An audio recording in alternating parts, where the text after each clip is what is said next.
Hey, this is Gecko Mayhem. This is another Godforge collaboration video. I'm joined today by Dan Manreal again, my buddy here, and we've got a new one on the scene. It is Brenman Fables. So since you've not been on a recording with us before, Bren, how about we hear from you a little bit about your gaming history and what brought you to this point regarding Godforge, and anything else relevant, just maybe a 1 or 2 minute intro about yourself. Yeah, absolutely. So I'm 33 now. I started gaming obviously when I was little. My N64 was the first thing I ever got on with Zelda. Loved that. I've actually got a Zelda tattoo. Awesome. And it's on my calf. I got the actual the shield and sword. Yeah. Epic. Watercolors and everything. I started playing Raid, obviously, probably about 4 or 5 years ago now. I watched a lot of Simon's videos for that, and when they started talking about this, I was like, oh, I'm getting on that. So I actually turned into Patreon right off the rip and jumped in to help with that. I've been following as much as I could. As soon as the alpha started out, I was like, all right, let me get on that too. So the fact that I was invited for the first alpha all the way through, I was like, oh, this is great. And so from there, I ended up just reaching out to Susie and was like, hey, so I'm a little small, but this has kind of always been my dream, is to find something that's just starting for me to be able to actually jump into, start doing content. I play World of Warcraft, I play Fortnite, I jump around, but for the most part, it was like, this is something new, so getting in now would be the time. Yeah. He's like, oh, absolutely, as long as you did something when it came to the alpha for streaming or videos, and I'm like, I did stream it on Twitch for a couple of days, and I was walking people through, because I was up at stage 151, and they were like, oh, how did you do this stage? And I went back and was showing a few people, and she's like, all right, perfect, yep, good. And I was like, awesome, this is something that I've always wanted to do. So yeah, I'm excited. I can't wait for this game to come out. I've been looking forward to it literally since they opened up that Patreon page. So I was like, let's go. Nice. Awesome. Yeah, cool. It's good to hear that we have another WoW player here, or at least historically someone that played WoW, because I still play WoW Classic. And Dan, welcome back to another collaboration. How was your weekend? Thank you. That was good. Good. Long. I'm a little exhausted, but we're good. All right, I think we're ready to go. So today's video is about the epic heroes. We're going to be using the Godforge website again, as you can see in the background here. I'm going to just jump straight in to the heroes, and we'll go through the epic heroes realm by realm. They used to be called factions, but apparently they're called realms now. I don't know if that's official. I don't know if this is just a recent thing, but this is word on the street, as the case may be. So we'll just go in order. We'll go Bren, me, Dan, because that's how we appear on my screen. So it's going to be the order of Bren, me, Dan, and we'll just take turns going through. There are, was it 57 epic heroes you said? 57. Right. So there are 57 in total, but there are 19, we counted, that do not have kits. So that means we're going to be going through 38 heroes today. So take it away, Bren, with Bastet. So Bastet, I know that I didn't really use her much in the alpha. I had several copies of her. That's for sure. She's a slayer, with strength affinity, the order for the allegiance there. The blaze all throughout her kit. Honestly, it looks like it could be fun if you have the right setup. The blaze being, let me make sure I have this pulled up right, so that way I'm not. Where are the actual ability descriptions here real quick? That way I'm not lying with the changes that they've got going on here. Yeah. Actually, I might have to go to Dan's site to get that to pull up, unless I can't get this one. Why is this? It's actually, I was just pushing an update through, so my site's down at the moment. Still okay. No, you're good. Good. Yeah. So Blaze, it does the tick of damage, and her kit is just filled with Blaze throughout. Place it with her ultimate ability there with a 75% chance, and it's for all enemies with 2 turns. And then with her core, you have resistance down with if Ra. Now that is an interesting one as well. So she synergizes with Ra, who's one of the legendaries in the faction as well. Sorry, not faction. But I think that, so we start synergizing her with the Ra, which when I got Ra, I didn't have her, and vice versa throughout the alpha, so I didn't get to actually test that out, which made me a little upset, but that's all right. So, and then there's also increase the blaze duration and heal on her basic. So it's a very good kit. I think it synergizes really well. And then you have the turn meter with the passive.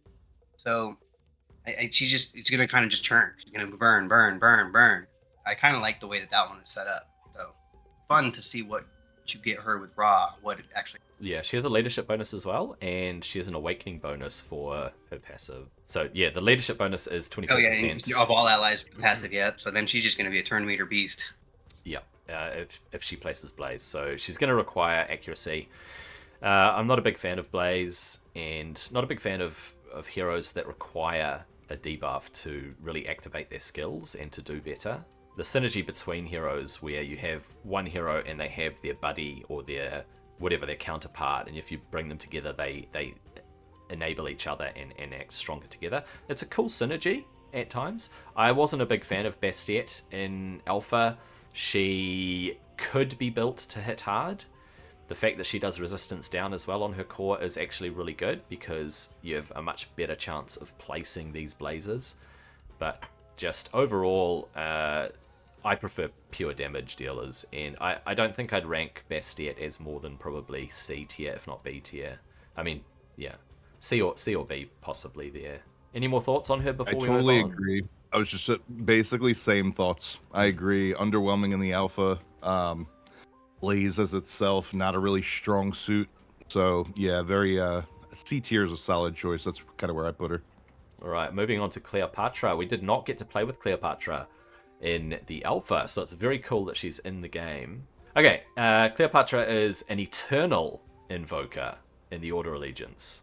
So very cool that we get an eternal champion here, hero. Cleopatra's basic. Attack an enemy, 180 attack, and 300% speed. That tells us that we should be building her for speed. Each hit increases the turn meter of all allies by 3%. Great. Basic. Heal, 1500% speed, very unique multiplier there. All allies. And restore 10% of their destroyed max HP. That's huge. That's like getting a mend out and doing a massive heal. And that's an AoE heal as well. So she's starting out very strong as an invoker, as you'd expect from the Eternals, right? Her ultimate. Here we go. Revive an ally with 30% HP and turn meter. Then do an AoE, 180 attack, and 400 speed. Also, place resistance up 2 on all allies for 2 turns. When she's awakened, the resistance up is protected. It cannot be removed. Finally, her passive, when a buff on an ally expires or is removed, restore 5% of their destroyed max HP. Very strong in an invoker to not only restore destroyed max HP, but to have this on a passive. When she's awakened, also adds 50 divinity to them. So if you've got a hero whose ultimates roll around fairly fast, they're going to roll around even faster via her passive. She has a leadership bonus here, as we can see, which is 24% HP in all dungeons. An HP bonus is usually pretty strong. It depends who else you've got in the party. But bringing in an invoker like her with high speed, with reasonable attack, she's going to be a very strong support. I can see her as at least A tier.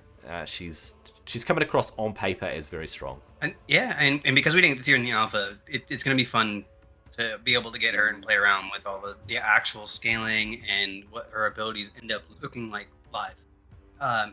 With EA coming up, when they do finally release it'll be fun to end up seeing what kind of combos you can do with her, because that seems like a really strong kit when you really get a first look at it. So it's just going to really a matter of build her with that speed, like you said, try to get some awakening on her and see what kind of protection she really creates and how many lives really she's going to end up saving you.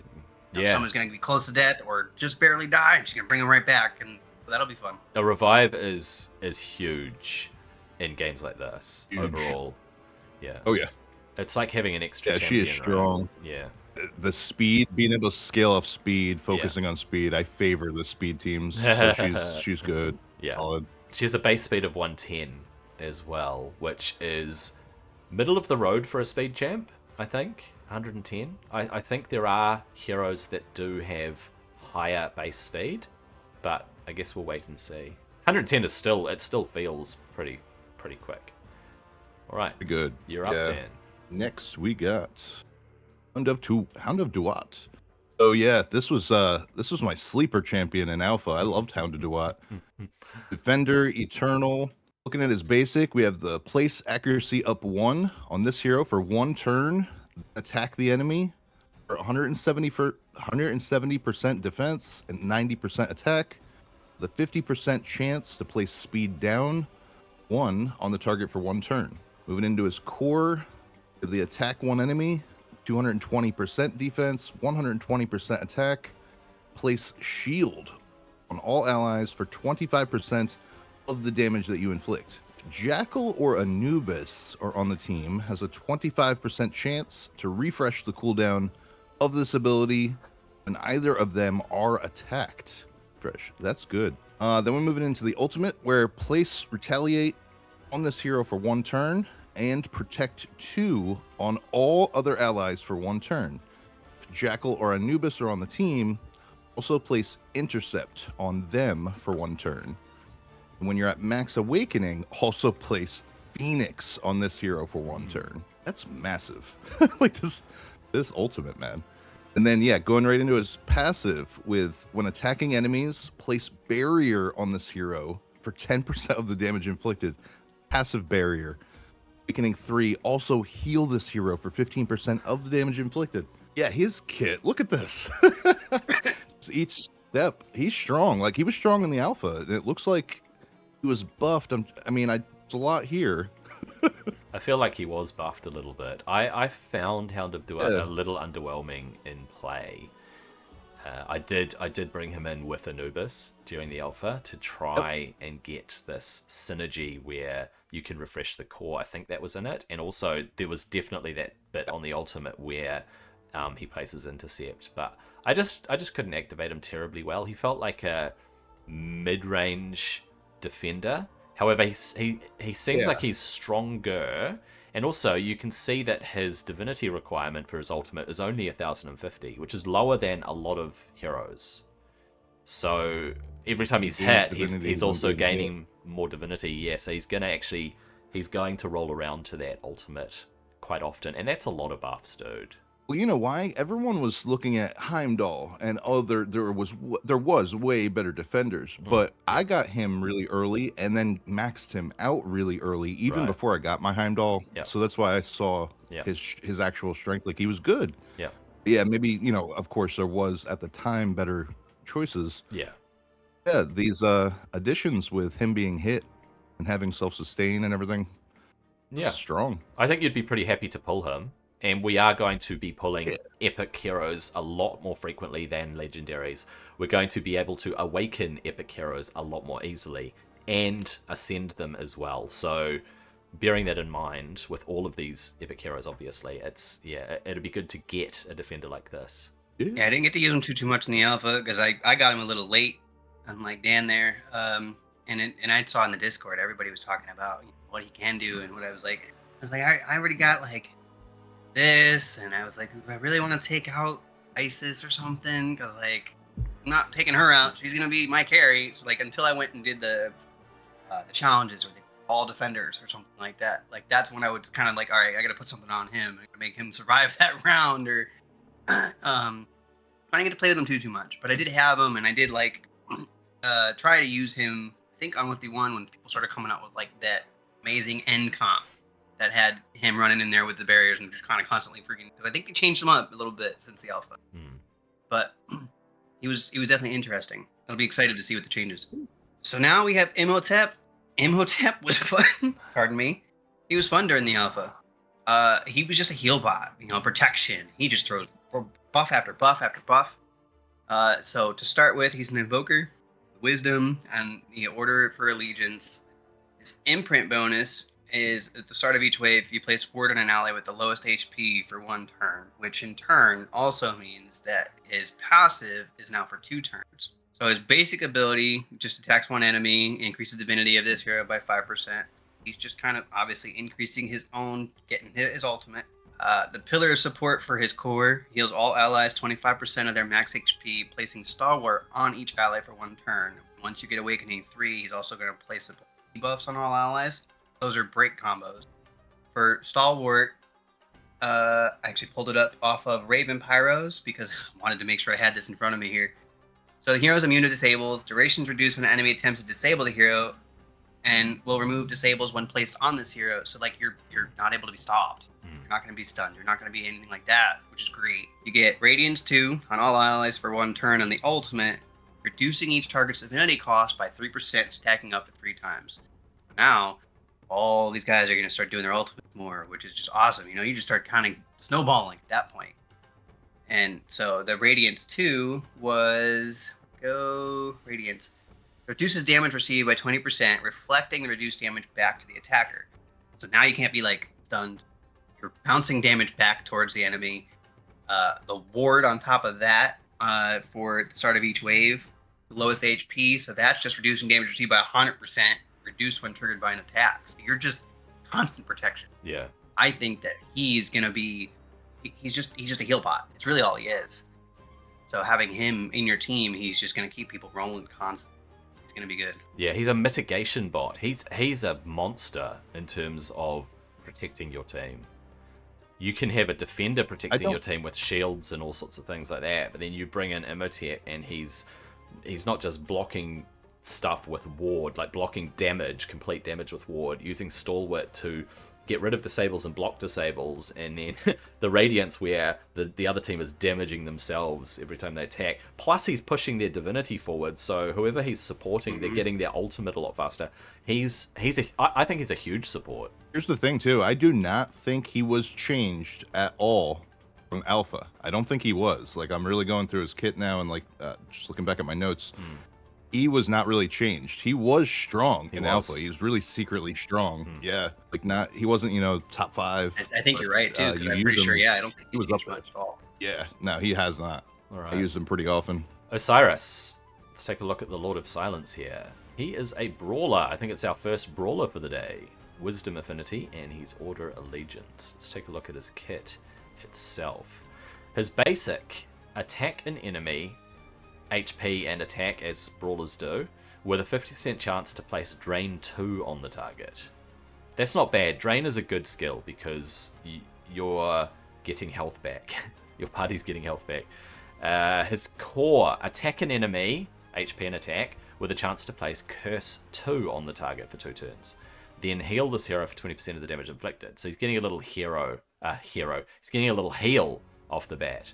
Also, at Awakening 3, places Phoenix on himself for 2 turns. So if after his strong, stalwart kind of, standing there taking the hits, he can't survive them, he's just going to pop back up. Ultimate. Look at his divinity cost. It's so low. Yeah. My gosh. His ultimate, he attacks one enemy, which does not sound great on an ultimate where it's just a single attack. If the target is Order, places barrier on himself, equal to 50%, otherwise destroys their max HP. Awakening, heal him to full HP if it defeats the target. Probably kind of a hard level to reach in terms of defeating the target with his ultimate. But if he does it, he's gonna heal right up. His passive, when above 50% HP, increases the damage he inflicts by 20%. Otherwise, decrease the damage that he takes. And his leader bonus is 20% HP. As a brawler, that makes sense. Kind of mediocre Osiris overall. A lot of single target stuff. Curse is a useful debuff. Can you remind me what Curse does? I keep forgetting what it does. Yep. I know it's kind of nasty. So Curse reduces incoming healing and the strength of shields and barriers. For 1, it's 25, 2, it's 50%, and 3, it's 75. Right, so Curse 2 here, it's 50%. So he's 50% reduction there, yeah. Reduction to barriers and shields and stuff. So and healing. So yeah, it's a very useful debuff to get out, because you're basically weakening the enemy team quite significantly. But aside from that, did they change Drain? Because Drain also increases the damage received by the person who has it as well. The hero receives 10% increased damage and attackers heal for the Drain 1. Drain 2, his is the 20%. So you're increasing the damage they're receiving by 20%. I think Drain while also doing 20% heal. I think it was always like that. I think if someone had Drain up on them from Guan Yu, who was the drain dude, right? It meant that's why Guan Yu was strong, because it meant that they would take extra damage. It wasn't just a lifesteal. Any other thoughts about Osiris? Did you guys play with him during the alpha? I'm not a huge fan of this kit, by the way. I'm not a fan of brawlers in general. I've said this before, but I'd like to hear your thoughts briefly. Brawlers in general, yeah, we're very aligned there. I think he was underwhelming in the alpha. Actually, because I'm bigger on the lower side for all these heroes, I love his kit because it fits him. Like, it really fits his story. Even his awakening bonus, being able to take someone out and then heal back to full health, regenerate. You know what I mean? I love the lore, so I think it nails it. But I agree, it's not a flashy kit. Fortunately, he was my first epic that I pulled, and I think it was the first round of the alpha. So I ended up using him quite a bit, and I agree, I was very underwhelmed. But longest time, he was all I had. So it was basically, all right, who can I pair with him? Just keep his butt alive so he can just single target somebody down. All right, next one. I had to use that very much. The Drain and Curse come in handy, but there are other ways to get those debuffs out, and debuffs don't make or break your ability to conquer a stage. Set. Then move right into his brother.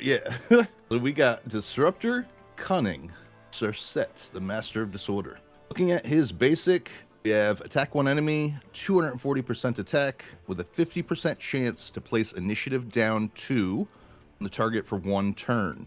Then I'm seeing 2 symbols, for one for initiative down 1 as well. Wonder if that's an awakening something there. Then we go to his core, attack one enemy, 290% attack, with a 50% chance to steal a random buff, decrease the cooldown of this ability by 1 turn. The buff is not stolen. And at level 3 Awakening has a chance to steal 2 random buffs. I like the stealing buffs. A lot of people were talking about that yesterday. That's a big thing at this point when we're looking through all the kits. Then we have his ultimate. Attack all enemies, 290% attack, with a 50% chance to place Despair on each target for 1 turn, and 75% chance to place Accuracy down 2 on each target for 2 turns. At Max Awakening, also increase the cooldown or ability on a random enemy by 1 turn. Passive, looking like when an enemy places a debuff on this hero, increase their ultimate divinity cost by 2%. That is it, no leader bonus. He's definitely better than his brother, Osiris. This kit's definitely got more utility to it. Overall, though, like even in the alpha, I think he was underwhelming, and this kit is, we've seen a lot of rares with better kits than this. There might be a place with him, like with stealing buffs. People were talking about strictly building around that. I like him, but he's nothing amazing. That's all he has going for him, isn't it? The whole buff steal thing, because for a disruptor, he's basically just going, let's reduce their chance to get ultimates and their chance to land debuffs on us, but aside from that, I'm going to try and take some buffs, and that's about all I can do. Yeah, he was the first champion that we've gone over to in the epics that have a disable as well. So that's true. He was underwhelming as heck for me too. I wasn't a big fan. Basically, the combo of the two of them. Once I got somebody better, Can you remind me what Despair does? Gets replaced easily. Prevents buffs or positive effects being placed. The duration is reduced when receiving a buff or effect. Yeah. And the hero, if they still have it on there, will miss their next. That's right. So it is an actual proper disable where they don't get a turn if they have Despair. But the way to get rid of the Despair is you try to place a buff, and it cannot land, or increase turn meter or whatever, any sort of positive effect, and then get rid of the tick of the disable, and then they get a turn. So it's not the best disable, but it's an interesting one. Beowulf, we are up to Asgard. I loved Beowulf. Beowulf was the star of the alpha when it came to stage 151 for a lot of people. Any boss fights, he's a slayer, huge damage dealer, the eternal affinity, so his weaknesses are really not there. So it just made him just a perfect balance. He's also an Order Alliance. To start with, his basic ability, attacking one enemy, 340% of your attack.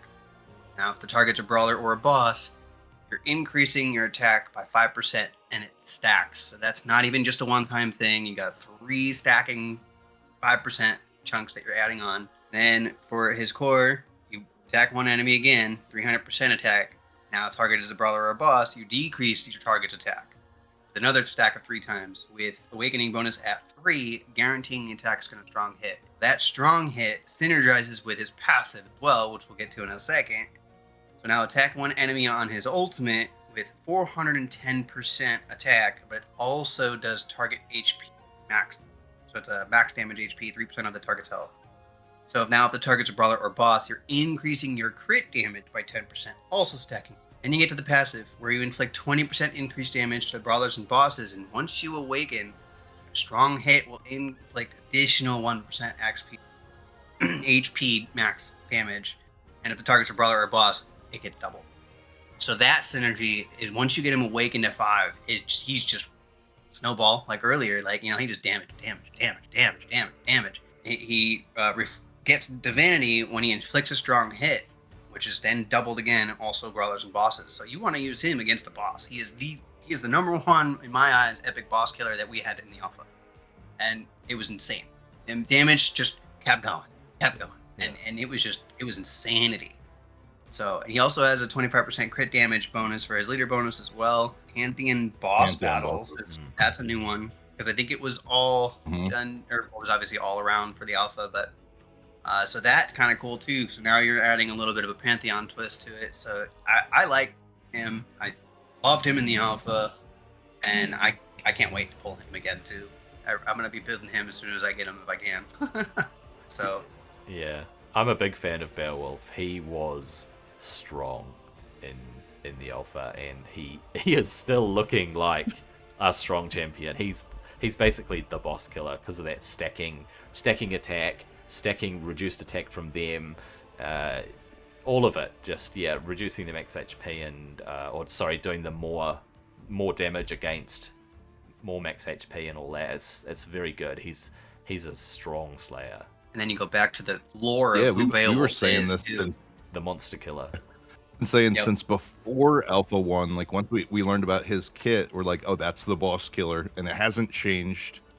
It's just gotten better. Now it's giving you more focus that, putting him as the leader for that Pantheon boss, that's his place. Yeah. So yeah, strong.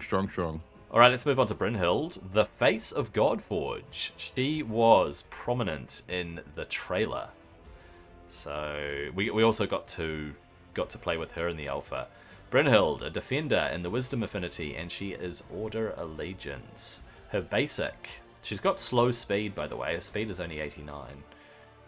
She's got the same kind of stats as a lot of others in terms of crit damage and all that. Decent defense and HP, though, being a defender. Her base defense and HP. Basic attack. Attacks one enemy, defense and attack, as with other defenders. Has a 50% chance to place attack down 2. Strong debuff, attack down. If you are attacking anyone, because of these multipliers, how even defenders and invokers and all of that, they've all got multipliers that rely on attack, and you're basically limiting them to a degree. Core, place defense up 2 for 2 turns on all allies, then place intercept on the ally with the lowest HP. So it's a single target intercept, but everyone gets their defense up. However, if you manage to get a whole lot of Brynhilds and awaken her to Awakening 5, it places intercept on all allies. And then we get to her ultimate. Removes disables from herself. Places Radiance 2, AoE, can be used while under a disable. So if she's disabled, she's got a disable on her, then she removes them, places Radiance 2 on everybody. If she's awakened, places a shield based on her HP on all allies. So the shield plus the Radiance, very strong skill. Passive, when an ally's HP falls below 50%, she places a shield on them. And then she has a leader bonus of 20% defense in all battles. She's strong, she's a strong defender, she's a very good support for your team. Radiance is a very strong buff to put out. She's doing these shields and this defense up, just a hero that's going to come in and mitigate the damage that your team takes. Ultimate cost being 750, while also being, she's a defender gaining divinity when she's being hit. Yeah, she's solid. Actually, in alpha, I think I used her in that stage that required you to use 10 ultimates by the end of the stage to get your 3-star. I'm pretty sure I used Brynhild. I think I did the same, to be honest. how quickly she rolls Yeah. that back. It just made it that much easier. Yeah. So we got a disruptor, wisdom. Looking at the Sea's net. One's new for me. I haven't even checked her out yet. That I'm really remembering. Of her basic, attack one enemy, 170% attack with a 35% chance to place lock ultimate for 2 turns. Core, all enemies, 200% attack with a 75% chance to place speed down 2 on each target for 2 turns. And when it's max awakened, if an enemy is under speed down after attacking, will activate the cold depths on this target. Now, cold depths is her passive. Yes. Get to. So we have ultimate, all enemies, 220% attack with a 50% chance to place freeze on each target for 1 turn. If an enemy is below 50% HP, freeze cannot be resisted. Freeze is not placed. This initiative down 2 on the target for 2 turns instead. And then at level 3 awakening, place freeze for 2 turns instead. Yeah, this is good. This looks solid. Really, really high ultimate cost though. And yeah, that passive. So triggers with the core when you are max awakened. Attack decrease 10% of the target's turn meter. Decrease 10% of the target's turn meter. If the target is below 50% HP, steal 10% turn meter instead and increase the turn meter of all allies by that same amount. Allies can only gain turn meter once per attack. That's pretty crazy, that passive. I have to say right off the bat, stealing turn meter from your enemies and giving it to your party. And she activates it when she's fully awakened. But she does it when she attacks anyway, so... She's just a lockdown. That's really what she is. Yeah. She's like, I'm gonna put you in a spot where you never do anything. Bet you if you build her fast, that ultimate does take forever though. That's a lot. And divinity gainers placing a debuff or disable, so like you gotta get her high accuracy. She's gotta place that. Yeah, the freeze. She's the freeze queen, I think. I think she might take Scotty's role here. That's what I'm really seeing. She'll be harder to build than Scotty, but yeah, the whole speed down and freeze thing is very Scotty-esque, isn't it? It's just she's the stronger version, and the fact that you can lock their ultimate for 2 turns. How cool is that? If you get the timing on that right, when you know the enemy is about to do their ultimate because they've built up their divinity meter, and then Ran comes in and she's like, "Nah, you're not taking that ultimate for 2 more turns, buddy." It's only 35% chance. But yeah, it's like no ultimate for you, but it's very RNG heavy, so we'll see how that pans out. Yeah. So the last one, Thorkell. He's a brawler again with Strength Affinity, Chaos Allegiance. He was not in the alpha. He's got his basic ability, you're attacking one enemy with 8% HP. HP scaling is almost all brawlers. Times each hit has a 50% to place 1 stack of bleed on the target. His core, he places a sharpen 2 on himself for 2 turns, and then attacking all enemies with 15% HP plus 120% of your attack, 80% chance. It's 2 stacks of bleed on each target. Sounds like Dracula. Then attacking all enemies, his ultimate of Whirlwind Fury with 5% scaling of the HP, 50% of attack 3 times. Each hit has 80% chance to place 1 stack of bleed on each target. And if the target has more than 5 stacks, it also heals this hero. The Bloodlust passive, hero gains effects depending on the stacks of bleed on the enemy team. 5 stacks, you get plus 20% increased damage. At 10 stacks, steals 10% turn meter when attacking at 20 stacks, minus 30% damage reduction. So then you awaken him, and his ultimate converts 10% of overhealing into a barrier. So he's trying to keep himself alive at that. Full awaken back on the passive on 20 stacks. Attacks are also going to inflict additional damage, 20% or 200%, attack to all enemies or bleeds. Cannot be critical. He's gaining 40 divinity when inflicting damage to an enemy under bleed, and he's got a arena crit damage, 25% leader bonus. So he's just a bleeder. I mean, he's just trying to. Didn't they stop at 10 stacks in the alpha? It's bleed? The party. It's party wide. So if you've got 4 enemies, so it was only 10 for you only need 5 so stacks per enemy. Yeah, that'll be interesting. He's gonna make him bleed, man. Like, everything is placing bleed. Plus Sharpen Toe, which means that he's going to strong hit more. That's what Sharpen does, right? It means that you have a increased strong hit chance, greater strong and hit damage. chance. Yeah. And then you also see on his ultimate, which is a mid-range ultimate, requires 1300, that at Awakening 3, it converts 10% of overhealing into a barrier.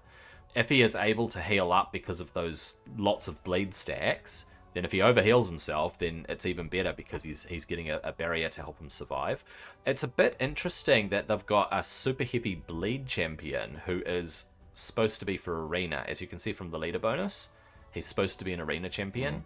I think bleed feels more like a PvE skill because it's a long-term battle where it's just ticking the enemy down with the bleeds. But I guess in arena there can be some clutch situations where you've got all these bleeds out and the enemy goes to take their turn and all of a sudden their health's just chunking down because of the bleed. So very interesting synergy here. I don't see him as a major threat in PvP, but I do see he might be a nightmare enemy in PvE. Like, going up against him in PvE, this could be really hard. Yeah. Get too many bleeds on yourself. Yeah. Moving I on. think I mentioned like Dracula. He was used a lot in the last boss as well, so that would have been another one people could have used as well. Yeah, Dracula. I had Dracula soloing Fafnir for ages. It was super cool, and I love. Sorry to get off track here, but you know we're speaking about bleeds, right? The way that Dracula would just go, shoo, shoo, shoo, and the sound of him dashing in, super cool. Anyway, we're moving on to Avalon. Bran is a defender with a honking big mace. Look at that mace. It would crush somebody's skull, bro. Mace and shield. He is definitely looking like a defender here. Wisdom affinity. Basic ability. Attack an enemy, defense and attack, then place defense up 2 on himself. Core. Attack one enemy, defense and attack. Pretty hefty hit right there. Place protect 2 on all allies except himself. If he's awakened, a phoenix gets placed on any ally who's below 20% HP. But the phoenix is only for 1 turn, so it's kind of a clutch thing there. If they're about to die, they get phoenix on them. If they 20% HP, and it's kind of an emergency phoenix. Ultimate requires 1500 divinity. He gains divinity when he's hit, like a lot of defenders. Places a shield multiplied by defense on all allies that are above 50% HP, but it's only based on half as much defense if they're below 50% HP. And he revives an ally and gives them 40% HP in turn meter. You can use it whether someone's dead or alive, but if someone is dead, guess what? He's got a res. So that's very cool. Also, place intercept on any ally below 20% HP. So it's the same as this Phoenix thing, right? On his core. 20% HP, low health ally, they get intercept placed on them so they're not going to die. What's the point of putting Phoenix out then? If he's going to intercept. It's like a double whammy. It's like an extra protective thing, right? He's like, I do not want my team to die. I'm protecting them. I'm giving them shields. I'm intercepting. I'm phoenixing. Yeah, it seems a little bit muddy to me. Passive transfers 20% of the damage inflicted on allies to himself. So not only do you get that protect, passively he gets it transferred as well. With the Awakening, he heals it for 100% of the damage that is transferred from allies. So he's basically healing up. So if you make him super tanky, he's going to be really hard to kill, and the team is going to be really hard to kill. I think he looks solid. Oh, he's got a leader bonus, sorry, 20% defense as well. I feel like you're going to have a hard time getting his health high enough to not die.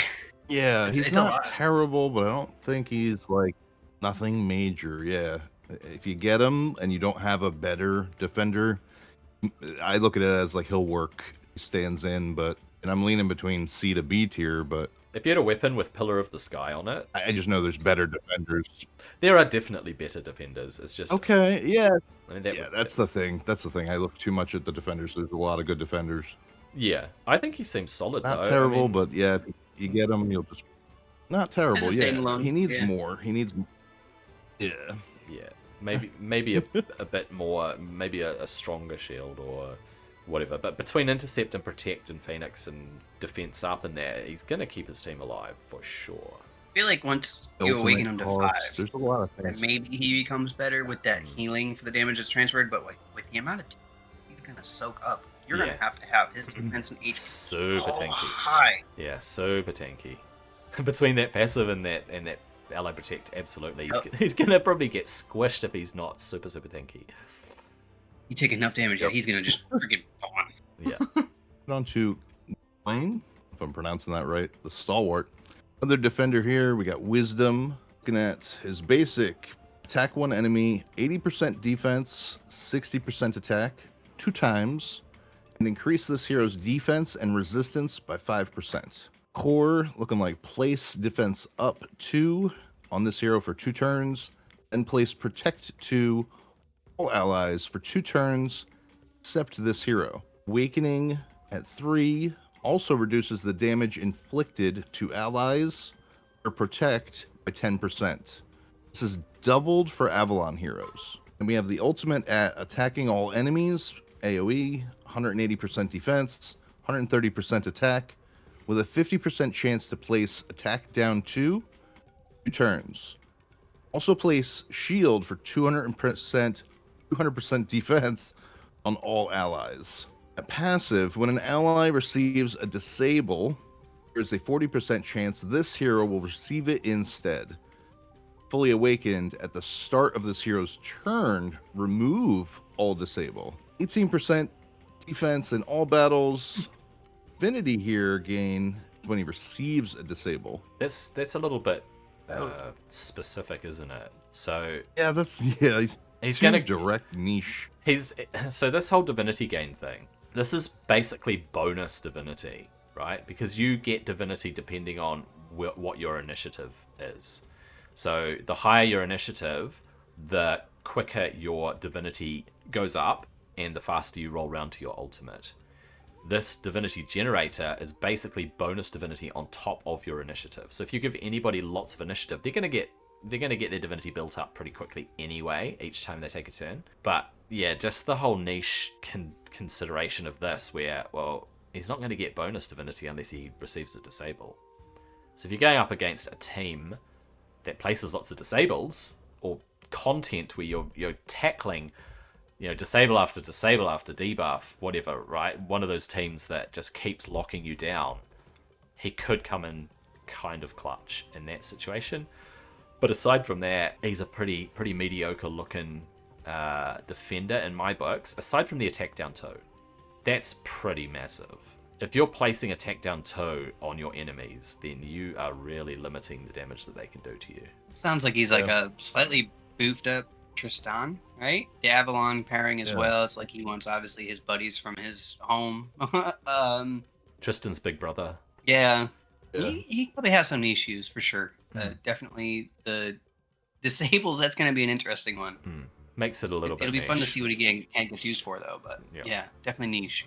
I actually feel like Bran is a stronger defender in terms of epics compared to Gawain. Gogmagog. Next, we got Gogmagog. Oh, man.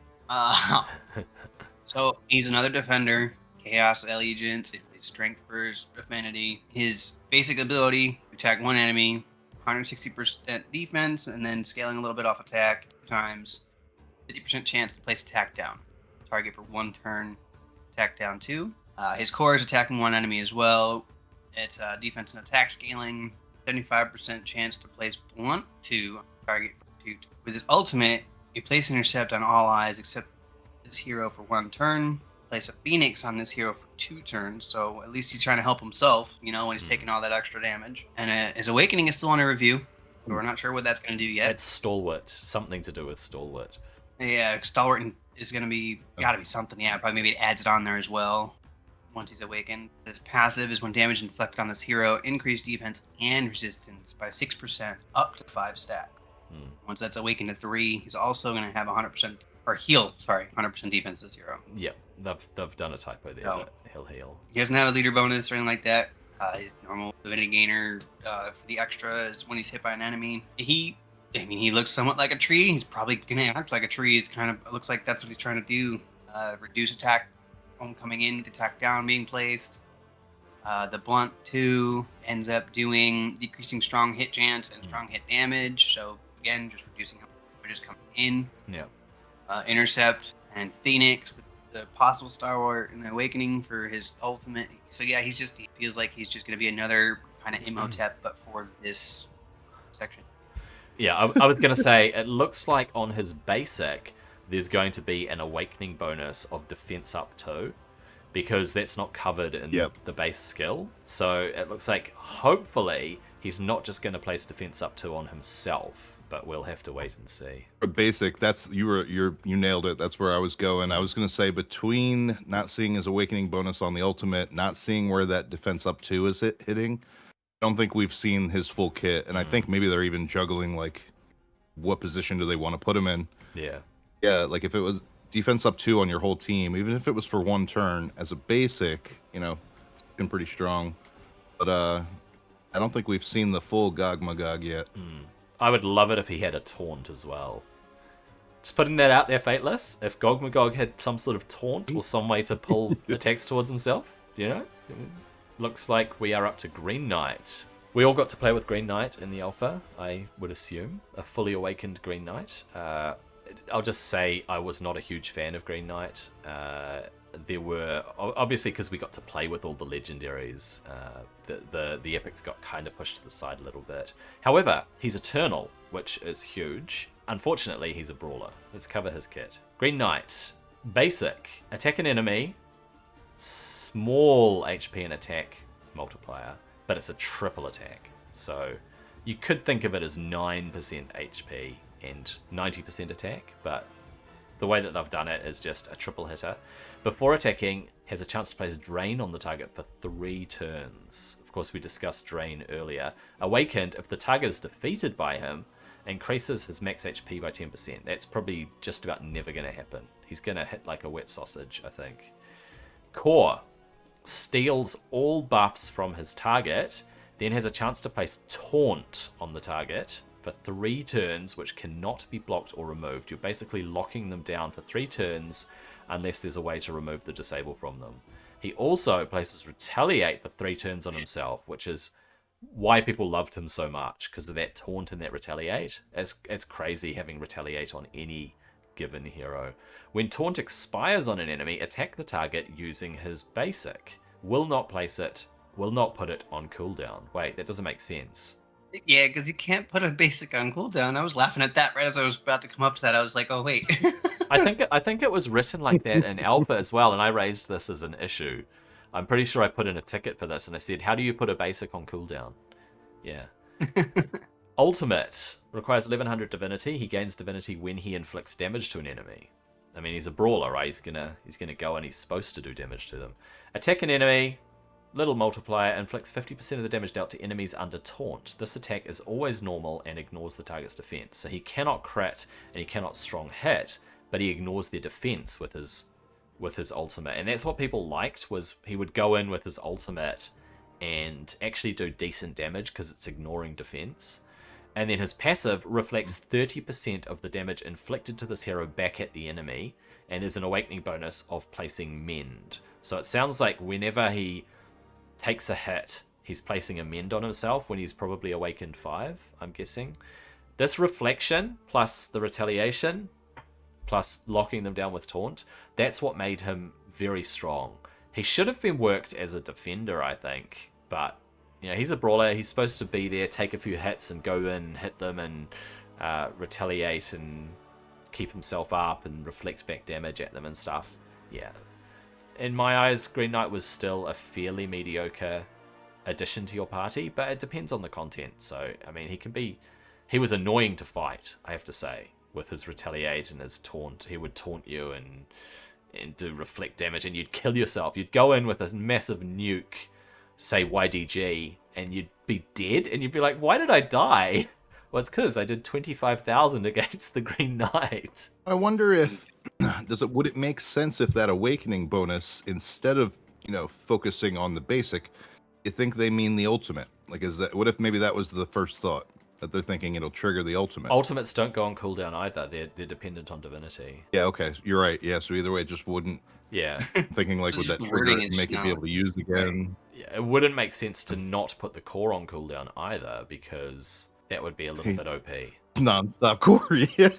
As soon as the taunt goes, he tries to put it up again. No, there's no way they would do that. I don't know what they wanted to achieve no. here.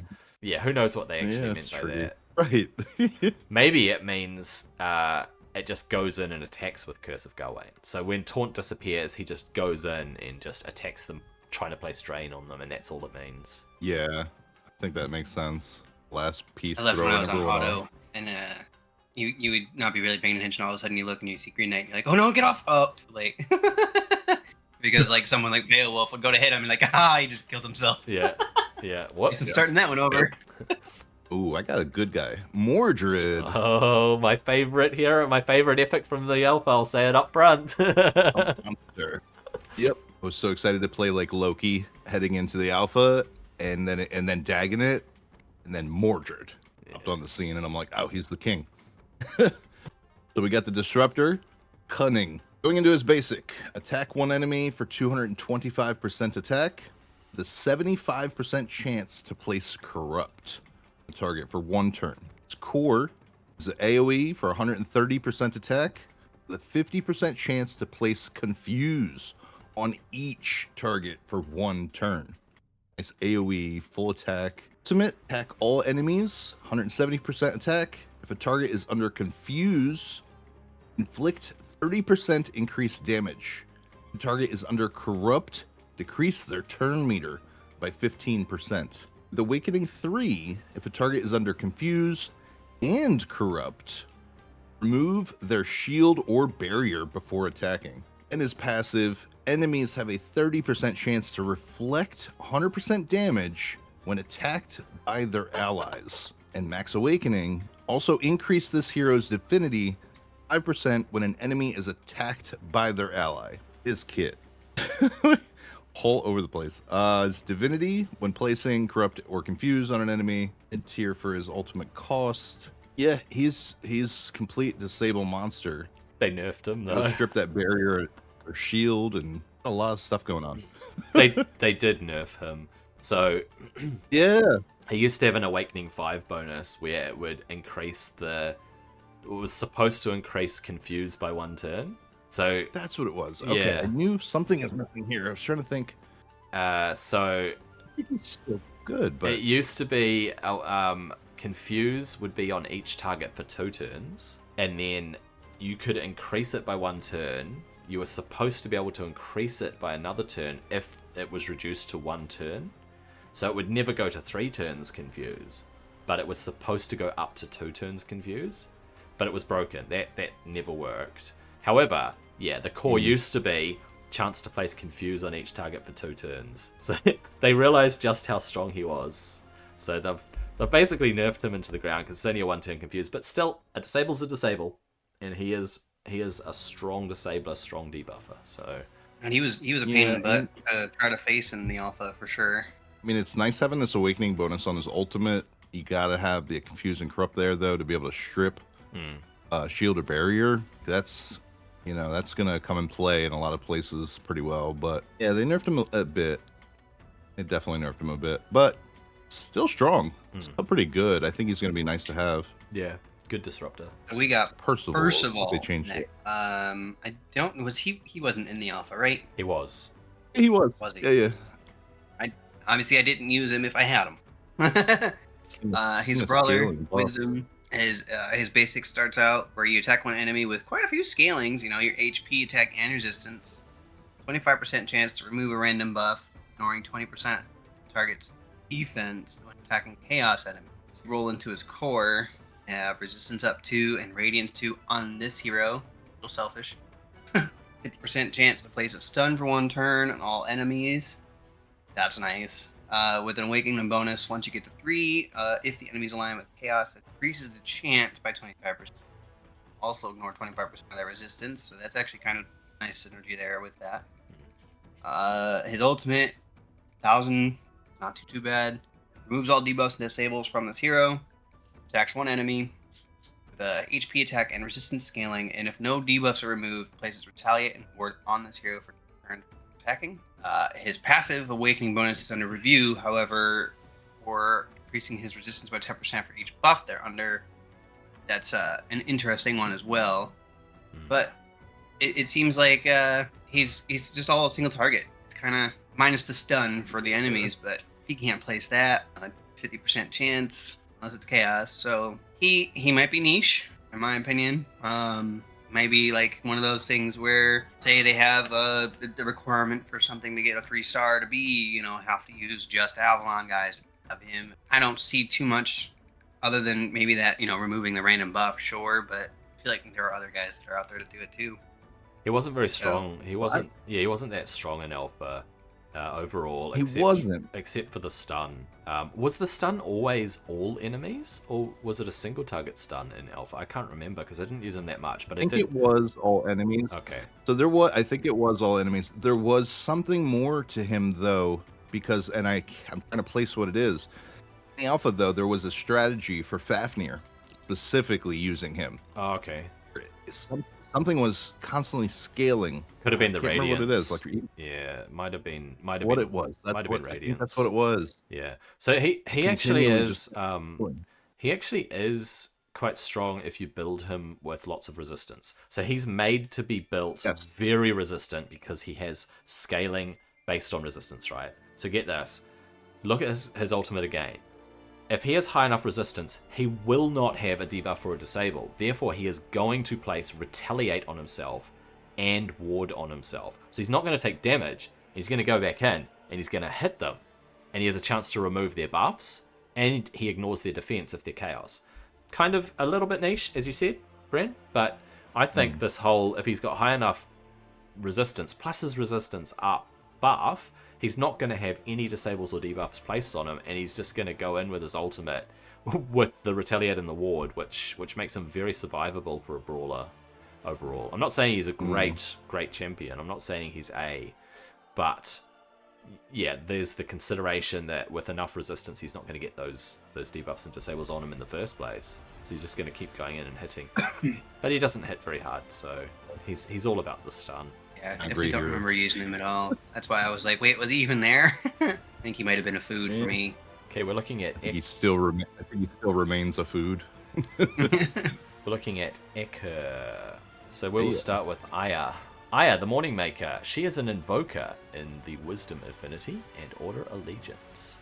Let's have a look at what kind of invoker she is. 112 base speed, guys. Wow, that's pretty significant. All right, so as an invoker, she is hopefully going to put up lots of healing and stuff. She will attack an enemy twice. Each hit increases the turn meter of the ally with the lowest turn meter. Ooh, that's nice.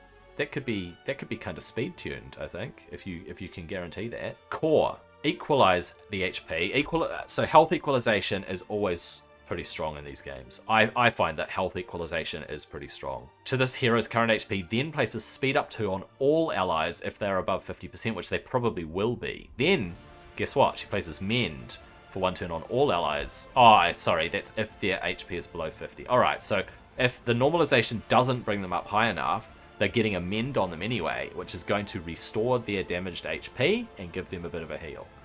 Awakening bonus, heal 20% HP on this hero before equalizing it, which means they're going to get even more health across the board, which means they're probably, unless they're very low, going to actually be above that 50% HP thing, and they're going to get speed and get turns faster, that's actually very cool synergy, I reckon. And then her ultimate, Luminescence, mid-range ultimate cost, divinity cost, removes a debuff from all allies, cleanse, then heal them by 15%. The heal is doubled if they are order. Awakening converts 20% of any excess healing into barrier.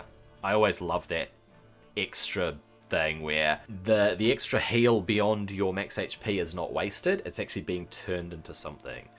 And her passive, at the start of battle, increase all allies' initiative by 20% of this hero's speed. She's supposed to be a speed queen. You're supposed to build her with lots of speed because she's going to push their initiative as well and give her team ultimates. 18% speed aura in dungeon battles. On paper, she is looking significant. She's looking good. She's looking strong as an invoker.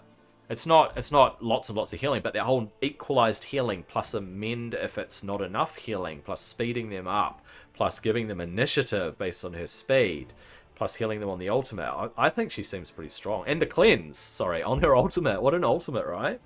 cleansing a debuff and healing everyone. I think she looks strong. I agree. A lot of ways think to use her so. here. Order allies thing makes it interesting as well. So you can kind of plan around that, which is nice as well. She can be probably pretty good. 1450, the ultimate, much, not too little. It's kind of on the higher end, but increasing all allies and initiate though. She might be all right. She's gonna roll through. You Yeah. can see using her leader bonus for dungeon battles for sure. Yeah. Mhm. Yeah, she's a pusher. She's a pusher, team pusher, and a healer, rolled into one. So Mhm. if she does both jobs well enough, I think she'll be a very strong addition to a team. For an epic, yeah. Solid Gilgamesh. I'm getting all the good ones. There you are. So we got Brawler Eternal. Heroes. He's got a great lore. Love his whole story. Yeah, jumping into abilities. We got his basic. Attack one enemy. 11% HP, 90% attack. Additional 20% chance to strong hit if the target's divinity is above 50%. His core, AoE, for 8% HP, 105% attack, and he increases the damage inflicted by 1% for each 1% of missing HP on himself. Max Awakening, the first time this hero takes fatal damage in battle, prevent the damage and activate this ability. The ultimate, attack all enemies, 12% HP, 120% attack. If the target's divinity is above 50%, then increase the damage inflicted by 50%. And level 3 Awakening, place barrier on him equal to 15% of the damage inflicted. His passive is when an ally or enemy activates their ultimate ability, increase this hero's divinity by 10%.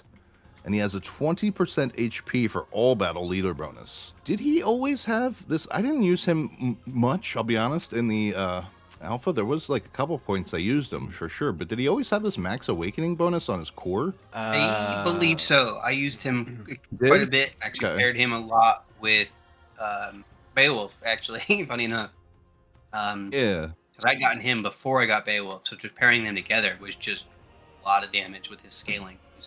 He was actually pretty solid. Yeah, I used Gilgamesh to Having solo. that revived. I used him to solo a specific 3-star stage. I can't remember which one it was. It was probably in the 120s or it was like 117, 118, something like that. I'd have to look back at the footage, but yeah, there was a particular one where you had to solo it, and I used Gilgamesh. I fully awakened him, built him up, tried to get the best gear I could in terms of a brawler, and it took me a few tries, but I think in Alpha 2 I did it as well, but definitely in Alpha 3 I used Gilgamesh again, and he's not that strong, but just overall being able to do a bit more damage, and this whole playing with divinity stuff where, you know, you look at your target, and if their divinity's above 50%, then he does way more damage on his AoE, and then he can place a barrier and all that, so he was good at soloing. He was honestly, I loved having him around my teams.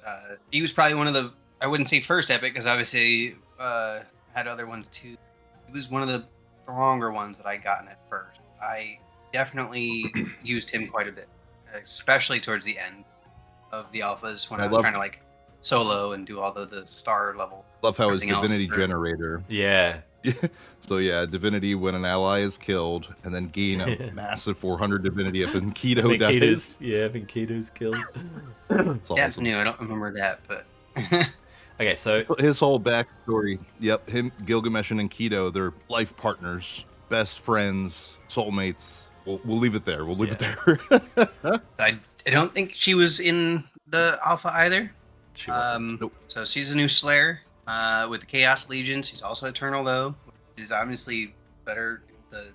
No weaknesses, no real strengths, but they tend to be better. You jump into her basic ability. You attack all enemies, scaling on attack, 75% chance. Decrease the duration of a random buff on each target by 1 turn. If the target has no buff, you increase your damage. When you get her max awakened, this attack is caused by a retaliate. You increase this hero's next core ability by 5%. And you have this core. Attack all enemies with 3 scaling of attack as well. 80% chance, increase duration of a random debuff on each target by 1 turn. If Anu is on the team, increase the duration of all debuffs on each target by 1 turn instead. Target has no debuff. Decrease target's resistance by 5%, stacking up to 4 times. Then you get to the ultimate, where you retaliate on this hero for 3 turns, attack 1 enemy with a scaling of attack. Then, if the target's defeated, increase the hero's divinity by 50%. Otherwise, it has an 80% chance to place charm on the target for 2 turns. In Awakening 3, Retaliate can now be removed. That's pretty good. Protective Retaliate is awesome.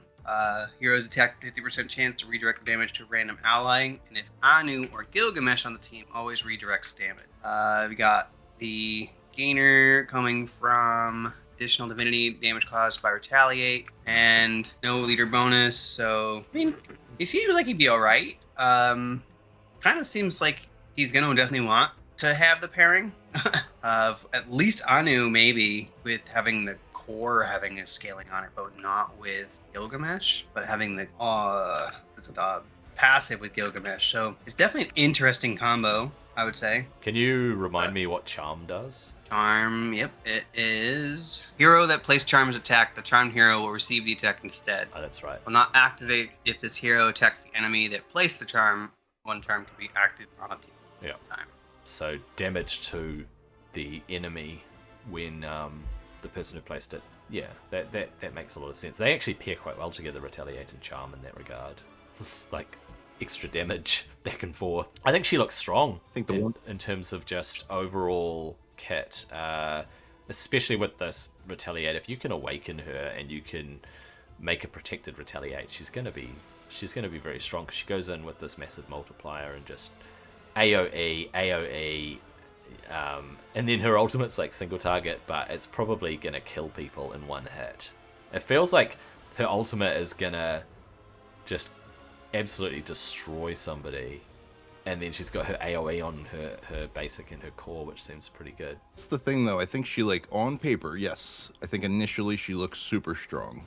Then you really kind of break it down. So you're right, she could annihilate people with this ultimate, but if she doesn't, then she's just stuck with the Retaliate and a big hit. I think like her pairing is kind of crucial here for her. I think, to really make her work. Not feeling her entirely. The more I look into her, the more I'm seeing flaws in the situation. Yeah, she has her use here in certain situations for sure. Absolutely. We're moving on That's how I feel about it. Izumo. So Kenshin is the first one under Izumo that we can take a look at here. So Kenshin, Dragon of Ichigo. Izumo being my favorite faction, of course. So Kenshin is a brawler, wisdom affinity. Another brawler here. His basic, attack an enemy, HP and attack, with a 50% chance to place defense down 2 on the target. One hopes that the defense down 2 gets placed before the attack. We don't know. Core. Attack all enemies, HP and attack, then decrease their turn meter by 10%. If a target is under defense down, will also decrease their divinity by 10%. Awakening will now steal their divinity, not just decrease it. So he's going to get to his ultimate faster. Mid-range ultimate requirement. When he inflicts damage to an enemy, he builds divinity. AoE on the ultimate, multiplied by HP and attack, ignoring intercept and protect. Oh, that's crazy. If the target is under a shield, will remove 50% of it before attacking. If the target is under barrier, will steal it before attacking. And his passive, increase this hero's turn meter by 10% when joining in an attack or retaliating. Awakening, if the ally is from the Izumo realm, will use the core ability instead. What does that mean? When he retaliates? When joining an attack? Oh, okay. So if he joins an ally attack with someone from Izumo, so Izanagi, probably that's what they're saying, right? Then he will use his core instead of his basic, which means he's going to do an AoE attack and decrease their turn meter. That's kind of a crazy awakening bonus. Strong passive. But he's a brawler, so I don't expect great, fantastic things from him. It's just, if you want someone to place defense down, sounds like he could be your guy if you get him early. Oh, and Arena Battle, 25% attack, which seems like an odd leader bonus for a brawler. It seems more like almost like a faction / allegiance type thing more than the PvP to me.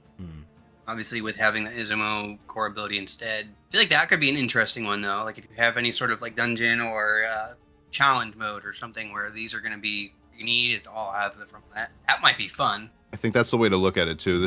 He's got a fun kit. He has a fun kit. Yeah, Definitely lives up to the Izumo. Yeah, you could have a bit of fun with him, I think, if you're just playing around in certain content. Musashi. He was in the alpha, got Slayer, Cunning. He was solid if you got him really early, but you always replaced him because nobody that really stuck around. Let's see. We got his basic. Attack one enemy, 280% attack. If the target has taunt, then attacks will ignore 25% the target's defense. Awakening level 3 has a 50% chance to counterattack when attacked by an enemy that has lower attack than this hero. His core, attack one enemy, 330% attack, a 50% chance to place taunt the target for one turn. If the target has lower attack than this hero, repeat the attack. Max Awakening, increase attack by 10% when attacking, and it can stack up to 5 times. The ultimate places attack up 1 on this hero for 2 turns, then attack 4 times at random for 140% attack. Each hit has a 50% chance to place attack down 2 on the target for 1 turn. On the target that it hits for 1 turn. His passive, place ward on this hero for 2 turns after they place the taunt on an enemy. See him much of a change from alpha. Maybe something in here, but it's not anything that I think has pushed him to a he's good now limit. I think he still is a little under par. He's fun though, because you're getting this. It's fun. You're getting this retaliation type thing going on. He will place taunt on his core, right? Well, when he does, it's good because he's also got ward, and so he doesn't take damage from taunting them. He's like, "Hey, attack me, buddy," and the person attacks them, and then he counterattacks them, and he does heaps of damage on his basic. So it is actually kind of a cool synergy there. I found Musashi really fun to use. I used him. Wasn't he kind of broken in the alpha too? Where like if you played against him, sometimes he was just like foof, like unlimited times. Yeah. It was annoying to come up enemy. against the wave that had 3 or 4. I think it was maybe 4 Musashis, and that was kind of really hard to push through. But overall, I thought he was a pretty solid attack champ. He felt kind of fun to play with and to build. I think all the Izumo faction, the realms here, like I think this whole realm is a very fun way to play. All right, we have one more that we did not see in Alpha. Ryujin. You guy. Ryujin is an eternal defender order, and for their basic, you attack all enemies, 40% chance to place attack down on each target for 2. His core's got a ward on this hero for 2 turns and protect on all allies except for this hero, increasing duration of all buffs on all allies by 1 turn. Now that's an interesting. Increasing all the buffs is actually something that we haven't seen yet, I don't think. His ultimate, attack all enemies, defense and attack scaling, decrease the rank of each debuff on all allies. That's an interesting. And then also healing by 100%, 150% defense, and an ally has no debuff, plays 250% defense. Shield. So I'm assuming that's supposed to be the defense up buff. So It'll be probably just a typo. It'll be a shield. We discussed this. Shield. Previously. Shield. Then an ally under protect has their turn meter decreased, increase divinity by 10%. An ally under protect has their divinity decreased, increase turn meter by 10%. Hero also gains the same amount of turn meter, and so that's an interesting combo too. He's got a speed in all battles aura of 19%. So that's gonna be fun. I would say, I would probably use him in quite a few places right now. His ward with the protect combo for the team, increasing duration of all buffs, decreasing rank of debuffs on your allies. That's pretty nice too, because say you have an attack 3 down on you, and now all of a sudden it's attack 2. That's a 20% change, or 25%, right? Attack down. I can tell you my initial thought of what would make him broken. So if a debuff is at rank 1, and again, it's not like a major broken, but if his debuff is at rank 1, does it just completely remove it? I was going to ask the exact same thing, Dan. I was going to say, I hope that it's an actual cleanse if it's only a debuff at rank 1. That would be awesome. That'll make him really good. It should. Really, you'll need him at that point. Yeah. It should. It wouldn't be broken. It would just make sense for that to be the case. Not broken. Yeah. You'll need him. Yeah, like that's crucial for a kit. That's a super good question there. I think he seems solid for a defender. And is he the only defender we've seen in the Izamo faction? Have we been able to? I mean, at epic level. Mezu Okay, is yeah, as well. I was starting to look around the well, rares. Mizu is, but we can't see his kit. So I mean, in terms of Right. the ones that we can see their kit, he seems solid. And Simon was using this guy in his team as well. So maybe that's telling us something there, eh? Of course, they didn't have control over which epics they were pulling in their Pantheon battles. But yeah, I think he looks mid to upper range in terms of defenders across the spectrum of epics. And he's a dragon. I like to use him. Yeah, definitely have some uses for him. Sure. Will he eventually be replaced by legendary? Probably, but he could still be used. I'm sure. Got a kit that has at least some use. All right, let's move on to Olympus. I'm going to cover Achilles, Myrmidon's Wrath. Achilles, as we know, is a slayer, and he's cunning. He was a pretty decent hero in Alpha. I think he dropped off in certain areas of the game, but he shone in certain areas of the game because of his bleeds. So let's take a look. Basic: attack one enemy, attack multiplier with a 50% chance to place 3 stacks of bleed right off the bat. And then on his core, he will place attack up 2, sharpen 2 on himself for 2 turns, and gain an extra turn. So you would do that thing, you'd do his core, and then you'd go in and you'd attack again, which was kind of cool, getting that extra turn. Awakened 3, place retaliate on himself for 2 turns, which was annoying to come up against, I have to say. Dance of Chiron, ultimate. Remove all stacks of bleed on the target and then attack them 3 times. Damage inflicted is increased by 15% for every stack of bleed removed. So if you've got the full 10 stacks, then he is doing massive damage. Awakening, attack increases by 1% up to a maximum of 50% for each stack of bleed removed. So you want to get all the bleeds up and just keep removing them with his ultimate on a boss, and then he's just doing heaps more damage. Inflicts 20% increased damage to enemies under bleed, but receives 20% increased damage from enemies under bleed. So he becomes a bit squishier. He doesn't have much in the way of protection. He needs a protector and an invoker around him to kind of support him and keep him alive or pick him up when he gets destroyed. But I thought Achilles was kind of cool overall. Leader bonus, 20% attack. You're supposed to use him in dungeons from this leader bonus.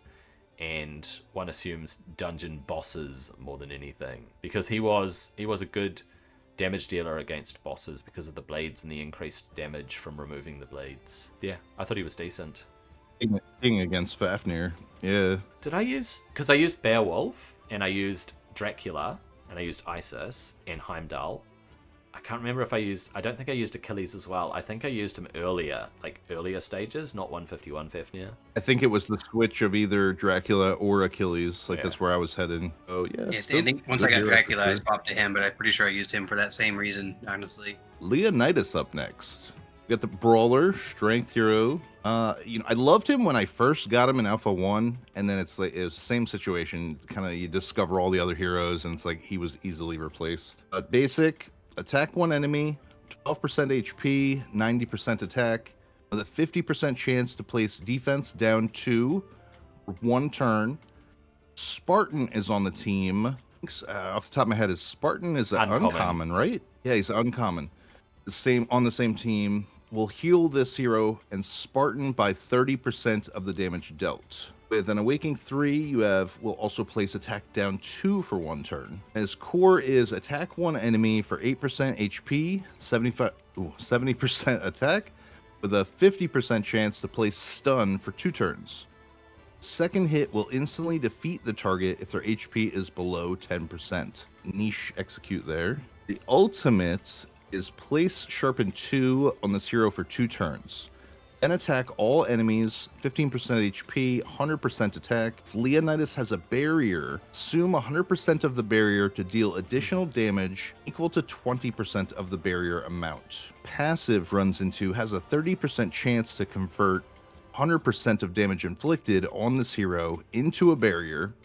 The barrier cannot exceed more than 10% of this hero's health. At max awakening, converts 15% of the damage inflicted on an ally into barrier. Build the barrier 20% HP for all battles as his leader bonus. Yeah, I don't see that he's really.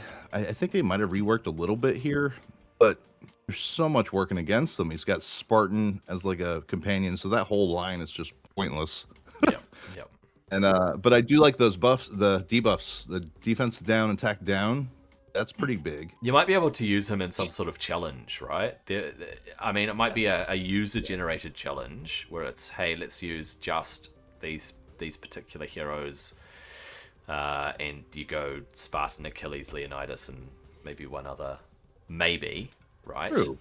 But the annoying thing about Leonidas was when you came up against him, his ultimate would roll around so quickly, and he would just constantly do his freaking ultimate where he goes, and chucks the spear, where it's an AoE against the visuals for that ultimate was phenomenal, though. I he was one of my first couple of epics, and I used to use it. It was like, oh, that is sick. Yeah, his ultimate is cool visually. Yes, absolutely.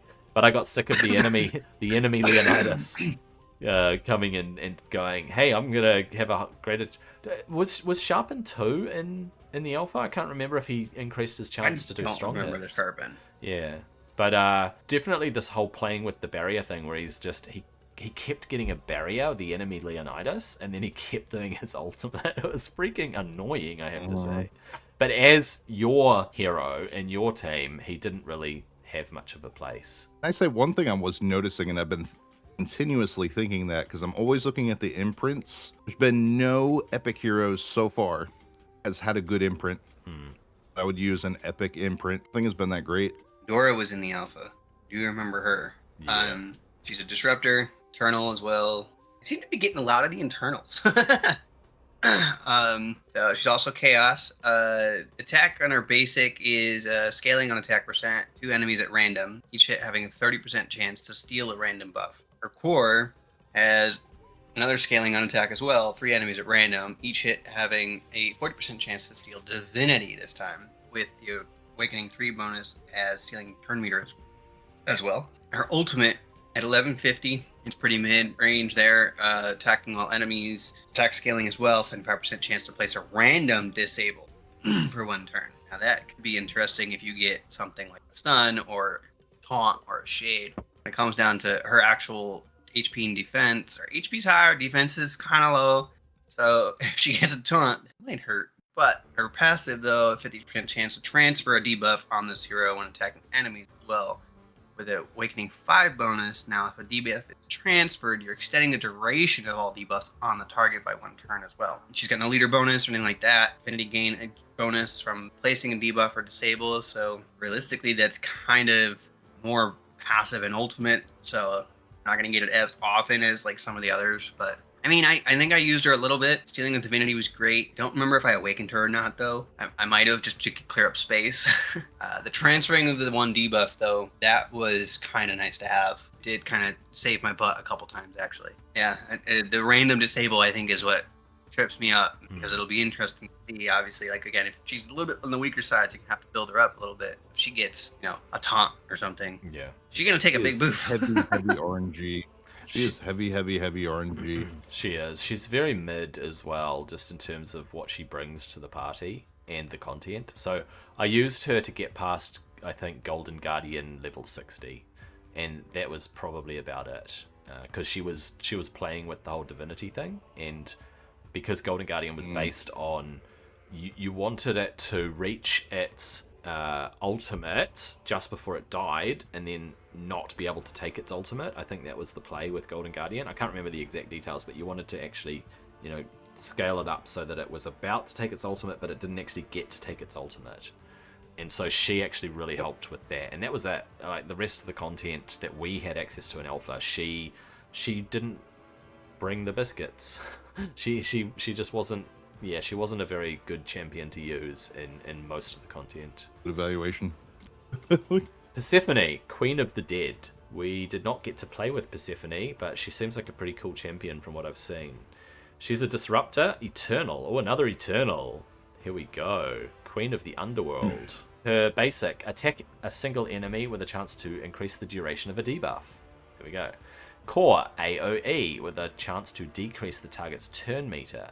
decrease it by a further 3% for each debuff that they have. So she's playing with this whole debuff stuff, right? Ultimate. Here's our first ether burn from an epic. Attack an enemy. So it's a single attack on the ultimate, which is never the best approach to an ultimate, but yeah, you never know.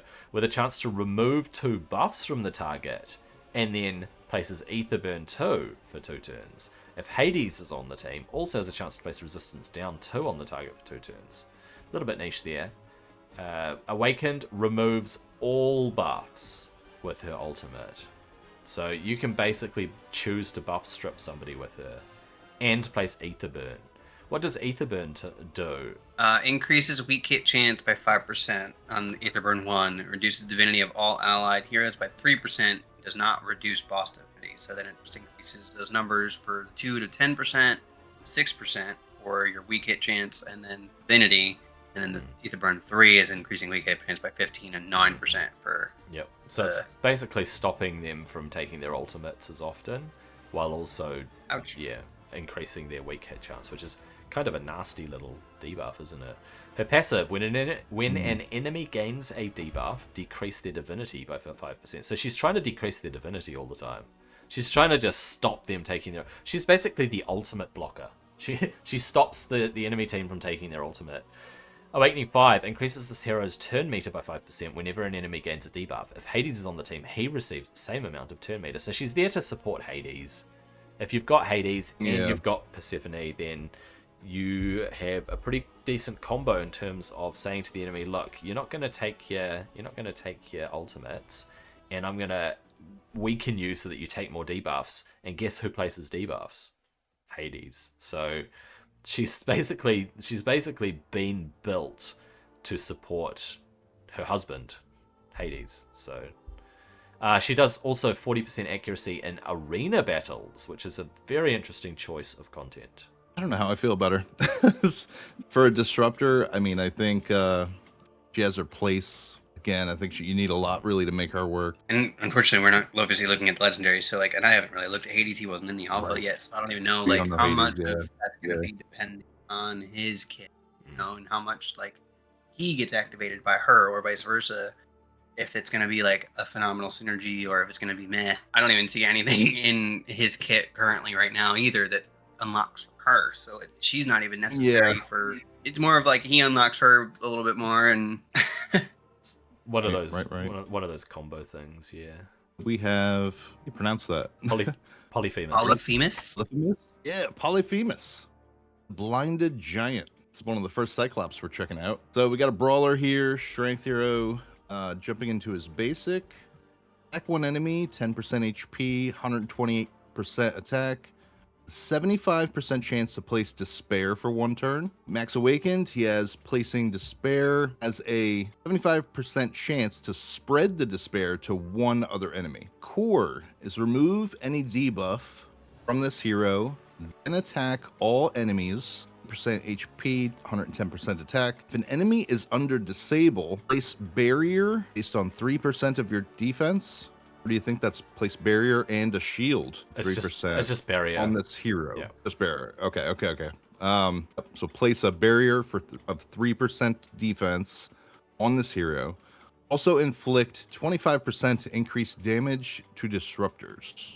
The ultimate, attack one enemy, 13% HP, 150% attack, with a 50% chance to place speed down 2 turns. The target is a disruptor, has an additional 25% chance to place speed down 2, and inflicts 25% increased damage. Tying into the passive, when attacking enemies under disable, destroy 5% of their max HP, not destroy more than 60% of the target's max HP. And Awakened at 3, also reduce the target's turn meter by 5% when attacking enemies under disable. He is super niche. His whole kit is very, very, very niche. No leader bonus. A low ultimate cost. I feel like he's basically the disruptor, isn't he? If the enemy team has any sort of disruptor on it, then he's gonna be the counter to that, and that's about it. Yeah, I don't have much to say about him. Doesn't look fantastic. I don't think he's going to have much use. Yeah. That's even Maybe an going up arena against- to help you from getting the other guys from getting you all messed up. But I mean, yeah, like that's kind of the only spot I can see. Maybe. I was thinking arena as No. well. Yeah. I think that's kind of like the one spot I could see using him. But I'm sure there might even be better people still available in the arena as well. So I'll have to see. Right, for sure. right. Right, we're moving on to Omeokan, and it's Bryn's turn to cover Hunahpu. So the Imhotep, all of these epics were not in the alpha, so they're all kind of new. They're all new. The first one is Hunahpu Brawler, Cunning, Order Allegiance. You attack down 2, placed your basic with he attacks one enemy, 50% chance. Now he's got a synergy here with the Xbalanque. Xbalanque? Xbalanque. Okay. Yes, Xbalanque. Okay. Xbalanque, yeah. So if they're on the team, he joins in the attack. So his cores attack one enemy with HP and attack scaling 50% chance, decreasing a target's turn meter by 20%. If Xbalanque is on the team, increases turn meter by the same amount. You get a awakening bonus of stealing a turn meter instead. And then his ultimate with 1,000, which means he seems like he might get back to it pretty quick. The attacking all enemies, HP and attack scaling. If the target has higher HP than this hero, 10 chance of placing a sleep on the target for 1 turn. Otherwise, increase this hero's turn meter. If Xbalanque is on the team, increases his divinity by 20%. The passive, if this hero receives a critical attack, increase this hero's turn meter by 5%. And if Xbalanque is on the team, also increasing his turn meter by the same amount. There's no leader bonus on that one.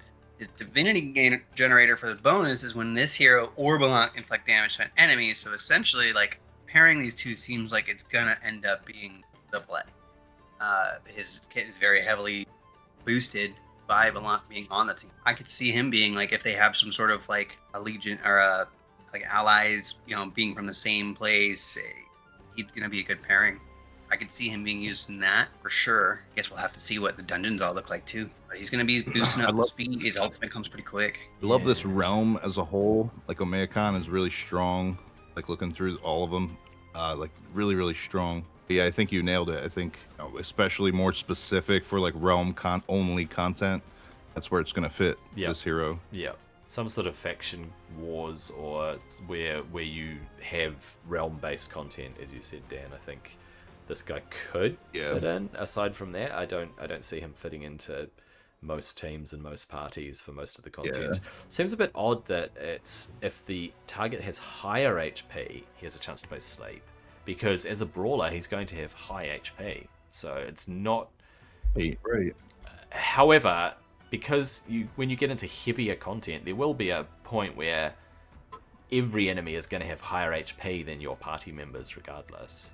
I think you're going to end up facing enemies that have 60,000, 80,000, 100,000 HP kind of thing. And if you get to heroic modes, they're going to have 250,000 HP to burn through. So he'll be actually kind of useful in that regard by placing Sleep. Okay, Xbalanque is next. His buddy, the War Twin. So it must be Hunahpu and Xbalanque as the two brothers here. He is also a brawler in the Wisdom Affinity. Basic. Attack an enemy with a 50% chance to place defense down 2. Here we go. Defense down. Gotta love it. If Hunahpu is on the team, he joins in the attack. Core. Attack an enemy. If the target has higher max HP than this hero, inflict an additional 1% enemy max HP. So he's chipping away at their max HP. If Hunahpu is on the team, place Sharpen 2 on this hero for 2 turns. These guys are supposed to be together, aren't they? To synergize. Yeah. The ultimate. 100%. When it's an awakened ultimate, it is always a strong attack. AoE, if the attack is a strong hit, has a chance to place stun on the target. That is dependent on strong hits instead of max comparing HP, which seems stronger. Stun is a stronger disable, and it sounds like he will more likely hit it if you can build him to do strong attacks. If Hunahpu is on the team, increase his divinity by 20%. So every time this dude does his ultimate, his twin, Hunahpu, gets more divinity. And then the passive, when this hero inflicts a crit, the next attack will inflict increased damage. If Hunahpu is on the team, will inflict 40% increased damage. Yeah, you're supposed to pair them together, so it's looking like realm content for them. That's pretty much it. Getting the A1 though, them joining in on, you're constantly gonna have attack and defense down though. So it's not gonna be a bad pairing for that realm content though, for sure. Yeah, right. So probably I think Omega Con as a whole, realm content is going to be pretty strong. Oh yeah, it's going to be. I love the aesthetic of this realm. It's fantastic. Yeah, oh yeah, everything. Yeah, I got from the Metzli as my locked in. You do. You've got old Metzli there. We'll cover her in a future video. So Spetotek is he actually has a kit. So gone. No, he's here. I got his kit. Yeah, I said he actually has a kit. Oh, my bad. I thought you were saying. I thought you said he pet. Okay. We're here. I was like, you got a pet? Wait a minute. So how do you pronounce this one? Spetotek. Actually, yeah, that flows. We got a Slayer Strength hero. As basic, one enemy, 350% attack with a 75% chance. Place one stack of bleed on the target. Strong hits, place 2 stacks instead. Core is attack one enemy for 400% attack with an 80% chance to place 3 stacks of bleed on the target and attack all enemies for 400% attack. If the initial target has 10 stacks of bleed, the second hit will activate all stacks of bleed on all targets. I mean, they're typoing things on this one, so is that a typo? It's that's strong. It's hard to read, but yeah, it definitely sounds that's but I think that's the mechanic. I think that's right. I think that's how they have this. He is strong. In the Awakening 3, increase the hero's divinity by 1% for each stack of bleed that was activated. Strong hit also increases this hero's turn meter by 1%. Makes it even better. We got his ultimate AoE for 330% attack with an 80% chance to place Curse 2. I think we've seen Curse 2 yet on any of these. On all targets for 2 turns. Target is defeated. Spread 2 stacks of bleed to all targets. If a target is defeated with 10 stacks of bleed, this hero gains an extra turn. And that Awakening, if the hero gains an extra turn, reset the core ability. Okay, rounding it out with that passive, when below 50% HP, attacks remove 2 stacks of bleed and heal 10% per stack removed. And above 50% HP, increase strong hit chance by 2% of bleed on the target. Yeah, he's strong. This is some massive damage here. He gonna go bird. Especially with this extra turn in here mechanic to be able to reset that core. You got to get to 10 stacks of bleed though, so a lot of this is dependent on having the full 10 stacks, and it could take a little bit if you don't have another bleed champion there with him. It could take a bit to get to the 10 stacks, but once you're at 10 stacks, he's doing all sorts of stuff. It's pretty complicated, but it sounds like he's gonna just go bleeding, activating, damage. Right. I was trying to think, what was the other bleed hero we talked about earlier today where we said it was it's like a stronger Dracula. Either way though, you get one more bleeder on your team. I mean, this really is gonna roll. Yeah, there was one of the Asgard ones with the twin axes. I can't remember. Thorkell does lots of bleeds. Yes. Yeah, Thorkell. Yeah. Definitely see some crazy uses here.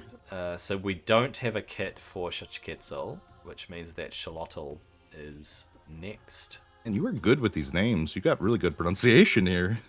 I have this one is the brand. Yep. These things are freaking hard to read, man. Holy crap. Xolotl? Right? That's what it is? Yeah, Xolotl. Alright, so we got Xolotl next. Is an Invoker, Eternal, Chaos Agent. You get the basic ability, attack one enemy, 140% attack.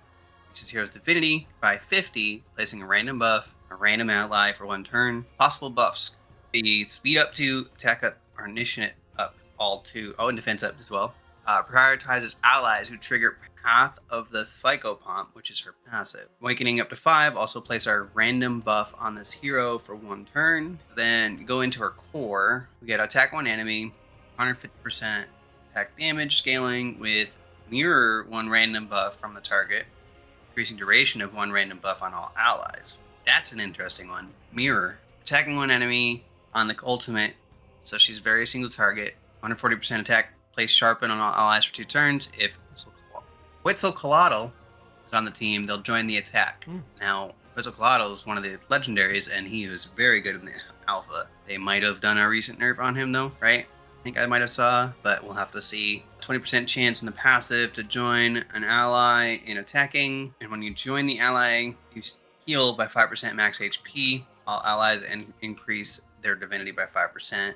Once you hit the Awakening 3, also increase turn meter on all allies by 5%. No leader bonus there either. It's an interesting kit. Prioritize allies who can trigger, so you're going to basically want the one ally attack, dragon attack, or heal. So it's kind of hard, I guess, to read the triggering the Path of Psychopomp and figure out what would possibly trigger that, other than maybe. That's an interesting one. So that's going to be interesting to see. Maybe they need to reword that and to kind of give more specificity on what might trigger that, because it's just a matter of it's RNG. joining a random. It's just random RNG. So, you can't control it. Yeah. So it's like, we'll prioritize allies who trigger the path. So it's like, well, that's an interesting prioritization. So with the true RNG, I mean, that's gonna be rough. Every 5th attack, basically, on average, could be twice in a row, and then you could have 5 attacks or whatever where it doesn't go, or 10 attacks where it doesn't go at all. It's pure RNG. It's a 1 in 5 roll, so it's not something to be relied on. But the extra little heal is kind of nice. Plus the divinity, plus the turn meter could be kind of nice. I think this looks a little bit niche, and the whole random buff thing is going to be a little bit annoying. I think it's all of a sudden you can't speed tune with something like this, because all of a sudden you're getting speed up 2 on a random ally, or hey, they've got initiative up and they're going to get to their divinity faster than you were planning, or right? You can't really plan around it. He's a little bit of a psychopath. It's the path of the psychopomp, because he is a little bit crazy and chaotic, and I don't know who Xolotl is in Aztec and Mayan lore, but he seems like a little bit of a crazy dude. Yeah, vicious twin of Quetzalcoatl. So Shkik and Shtabe do not have kits, which means we're moving on to Tian. And we had no Tians in the alpha. We did not. Epics. We did not. And same with the Mirage as well. So the next 2 are all. All right, we get to cover 3 Tian epics now. They are Hou Yi, Nezha, and Sun Tzu. Oh, cool, Sun Tzu, the dude that wrote The Art of War, right? I assume that it's pronounced actually, the ZH has a particular pronunciation in Pinyin. I can't remember what it is. It's Nezha or Nezha or something. But I'll do Hou Yi, it looks like. So I think it is Nezha. There's a movie on Netflix or something. It's a kids movie that has Nezha. All right, I get to cover a defender, a strength defender here, Hou Yi. Let's have a look at him. High expectations here. Basic. Attack an enemy, then place intercept on the ally with the lowest HP. If Chang'e is on the team, she will join the attack. So she's a legendary core. AoE, 40% chance to place a taunt. I assume that's on every single enemy that you attack. If Chang'e is on the team, place protect 2 on her. So he's wanting to protect her. If Chang'e is on the team, at Awakening 5, place protect 2 on all allies. Cool synergy there. Ultimate. Fairly high ultimate cost, not the highest I've ever seen, but it's above mid-range, I think. To gain divinity, bonus divinity, it is by being hit by an enemy, gain an additional divinity when Blaze inflicts damage to this hero. Okay, remove Blaze from all allies except this hero, then attack an enemy. Has a chance to place attack down on all enemies except the target. That's interesting. So you're placing it on all of them except for the target enemy. If there are no other enemies alive, place blunt 2 on the target. That's very interesting. Passive. When an ally receives Blaze, there is a 50% chance this hero receives it instead. So this dude's the anti-Blaze defender. So if you're coming up against any enemies that are placing Blaze, or reflecting Blaze, or spreading Blaze, then he is going to be the defender that you want to bring. He's going to cleanse it off and just do all sorts of stuff. So yeah, seems kind of niche to me, but the whole taunt on the core, 40% chance, low chance, right? 40%, but if you get lucky, you may place taunt on 2 or 3 of the enemies. Not huge. He seems fairly mediocre for a defender and rather niche, so we'll see. Yeah, I don't know too much about Blazes were like in the Aru, weren't they? For the most part. What was the question? Wasn't like all the Blazes essentially in the Aru too? So like this is just basically like anti-Egypt. I think YDG from Avalon did Blaze as well, didn't he? Okay. Yeah. There are other ones, but you're right. It is heavily Egyptian-based, the whole blaze thing, isn't it? It's an interesting combo. I mean, there are several of them that do it, yeah, but it just seemed like, especially based on these epics, it's like, this is just seeming very anti-Aru versus Tian, so it's an interesting... There could be some content. It's a good way to look at it, too. Yeah, there could be some content where it's like, hey, I'm going into one of these stages and there's a rift stage with Ra, so I'm going to bring in this dude here. What was his name? Hou Yi, right? I'm going to bring him in. He also has 50% resistance in arena as his leader bonus. So he's built to go into the arena up against people that are bringing in heroes like Ra and YDG in the arena. And so you go, well, I'm going to increase my resistance, and if Blaze does land, then he's gonna be real protective. So very niche. Yeah, super niche. Nezha is next. We got Heaven's Rebel. Look at this guy. I like his He look, looks awesome. Character model. He looks Pretty sick. Yeah, that's cool. Brawler Eternal. Basic is looking like attack one enemy 3 times. 4% HP, 50% attack. Each hit has a 35% chance to place Aetherburn 2 on the target for 2 turns. Core is attack up 2 on this hero for 3 turns. Then attack all enemies, 12% HP, 120% attack. This hero's current HP is below 50%. Place Phoenix on this hero for 1 turn. Awakening bonus at max awakening. Phoenix duration will not reduce per turn. An unlimited Phoenix there at max awakening. Ultimate attack, 8% HP, 100% attack, 4 times at random. Each hit increases the turn meter of this hero by 5%. You're looking at 20% turn meter increase. If the enemy is under Aether Burn, ignore 5% of the target's defense. In the passive, at the start of the hero's turn, sacrifice 15% of this hero's current HP and increase the damage of the next attack by 30%. Not reduce HP if below 1%. The Awakening bonus, though, at level 3, increase the damage of the next attack by 60% instead. Pretty, I'm trying to take this all in. And this imprint. What are you guys' thoughts on this one? Phoenix could be handy. Getting him to Awakening 5 is probably going to be nigh on impossible in the first 6 months, right? So by that stage, there will probably be, lots and lots of brawlers with crazy kits. Possibly, who knows, right? But he doesn't stand out to me as fantastic like most brawlers. But in certain content, maybe you do want to bring him in just to have a little bit of a fun go at it. The ultimate with 4 random attacks is kind of fun when you think about it, and it increases his turn meter when he does his ultimate. So if he's close to taking a turn, you do his ultimate, and he's gonna take his turn straight after it because he's gonna increase his turn meter. So he's pushing himself and then ignoring defense when they're under Ether Burn, which is, of course, we know already, as we discussed, that Ether Burn is a strong debuff, because it's increasing the chance that they will weak hit you and so on. So what was the other part of Etherburn?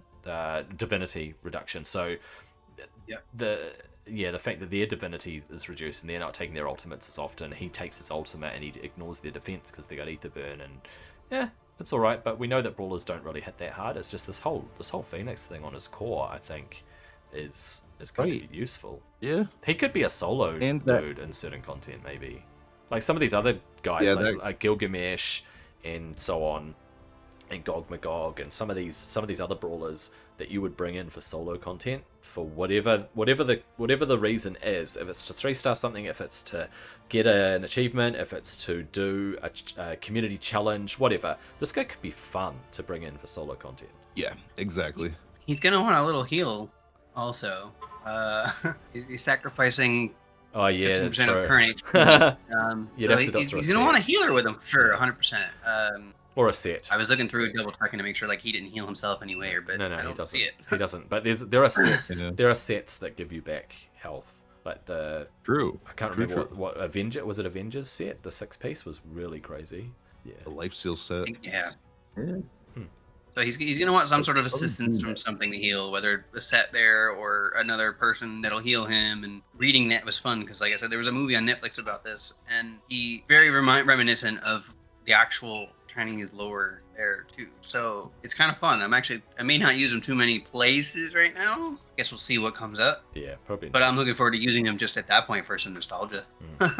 Sun Tzu Alright, is our. so is our Sun next. Tzu. The Master of War. All right, so Sun Tzu is the last one that has a kit right now in TN for epics. He is an invoker, cunning, aligned with the order. As far as HP and defense, I mean, he's got decent numbers. They're not, mind blowing or anything like that. He's got a decent speed, 106 at the bottom. That's good. You attack one enemy to start with attack and initiative scaling.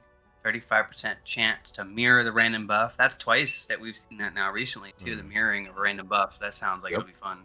With awakening bonus at 3 is mirror all allies as well. So that's actually a stronger version than what we saw earlier. The core, you get your accuracy up 2 and initiative up 2. All allies for 2 turns, increasing the accuracy of all allies by 5%, stacking up to 3 times once you awaken up 5 as well. So you look accuracy booster right there. That's going to be fun. Win without fighting is his ultimate. Place advantage on all allies, except for this hero for 2 turns. Increase divinity of all allies by 20%. Place backfire on this hero for 2 turns. Backfire, that's new.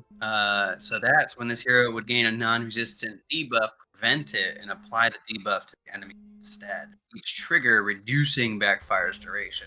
That's a new one that we haven't seen yet. Wasn't, I don't think, in anywhere in the alpha. And then your Art of War passive when an enemy turn meter or divinity is increased, all allies gain 50% of the increase that the enemy got. Occurs once per enemy turn. So that's fun. Leader bonus initiative in all battles. I could see some use here. It definitely is an interesting setup. I can't wait to see what backfire actually ends up doing, because it basically spade a non-resistant buff. So I mean, it sounds fun. Definitely a solid support, I think, in my opinion, for that. But I feel like he also has some limitations, maybe. But yeah, placing vanish on everybody except himself makes him vulnerable as well. And you don't really want your invoker to be too vulnerable, even though you can probably build him fairly tanky and fairly fast. And his attack is based on initiative, right? So you want him to have a lot of initiative. But you also probably want him to have a lot of speed, so he's seeing lots of turns and placing this accuracy up and this initiative up all the time on the allies to help them land their debuffs and take their ultimates a lot faster. What is backfire? When the hero would gain a non-resistant debuff, prevent it and apply the debuff to the enemy instead. Oh, okay. So it's kind of like a debuff reflection. It's right into his passive. Yeah.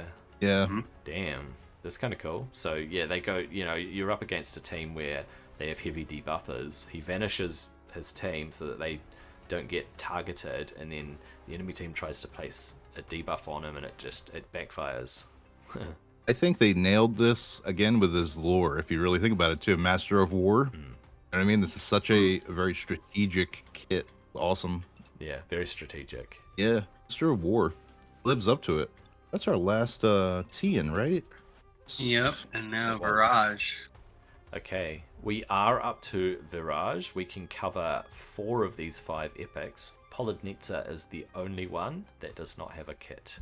Devana, the Woodland Huntress. She is an eternal disruptor in the Virage faction. She is one of the strongest imprints, I think, for an epic. Her basic, it's an AoE with a chance to decrease the turn meter of each target by 20%. That's massive. If it lands, 20% decreased turn meter is huge. AoE on the core as well. Double AoE as well, with a chance to place attack down 2 and speed down 2 on each target. Oh, that's strong. Ultimate. She requires 1550 divinity. She gains divinity when placing a debuff. Attack an enemy, single target ultimate, with a chance to place lock core for 2 turns. So you can choose who you're going to lock the core from, so that they have to do basics. Has a chance to place sleep on the other enemies when she's awakened 5. The passive, when an enemy receives a turn meter increase, this hero retaliates. Also retaliate when an enemy decreases this hero's turn meter. So she basically counterattacks. It used to say counterattack, but they've changed it to say retaliate. So it's an instant retaliate, not when you get hit you retaliate. It's basically the same, I think, as what it was before, where it said this hero will counterattack, but they don't have a skill called counterattack. So I think that's why they've reworded it. If you awaken her, as I said, when an enemy decreases her turn meter, she will retaliate. I wonder if, actually, what I just said, I wonder if that's actually the case. Because it says this hero retaliates. Does it mean... I don't think it means she places retaliate. It might just be that she jumps into counter. Because when you look at the... I take it as a counter attack. Oh, it is, because it is 50% on the imprint. So the imprint is, is an indication of what the passive is. They've reworded the passive, but they haven't reworded the imprint. So it's a 100% chance. It means, whenever the enemy receives a turn meter increase, she will go in for a counterattack. And she has 40% accuracy in all battles. I think she seems pretty solid with that whole counterattack mechanic.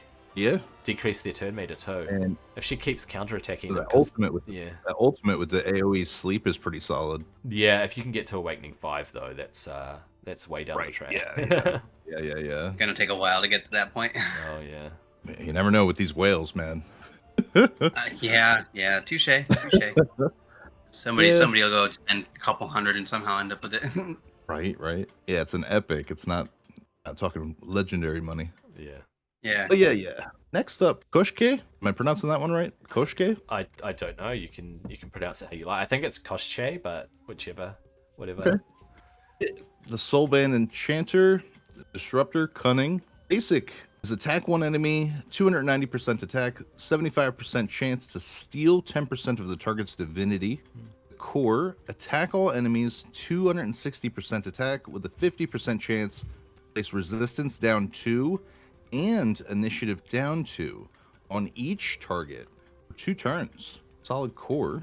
Ultimate, looking like attack one enemy, 320% attack, equalize the HP of all allies equal to the HP of the enemy for attacking. Per team into the same HP of the enemy? Am I reading that right? Yeah.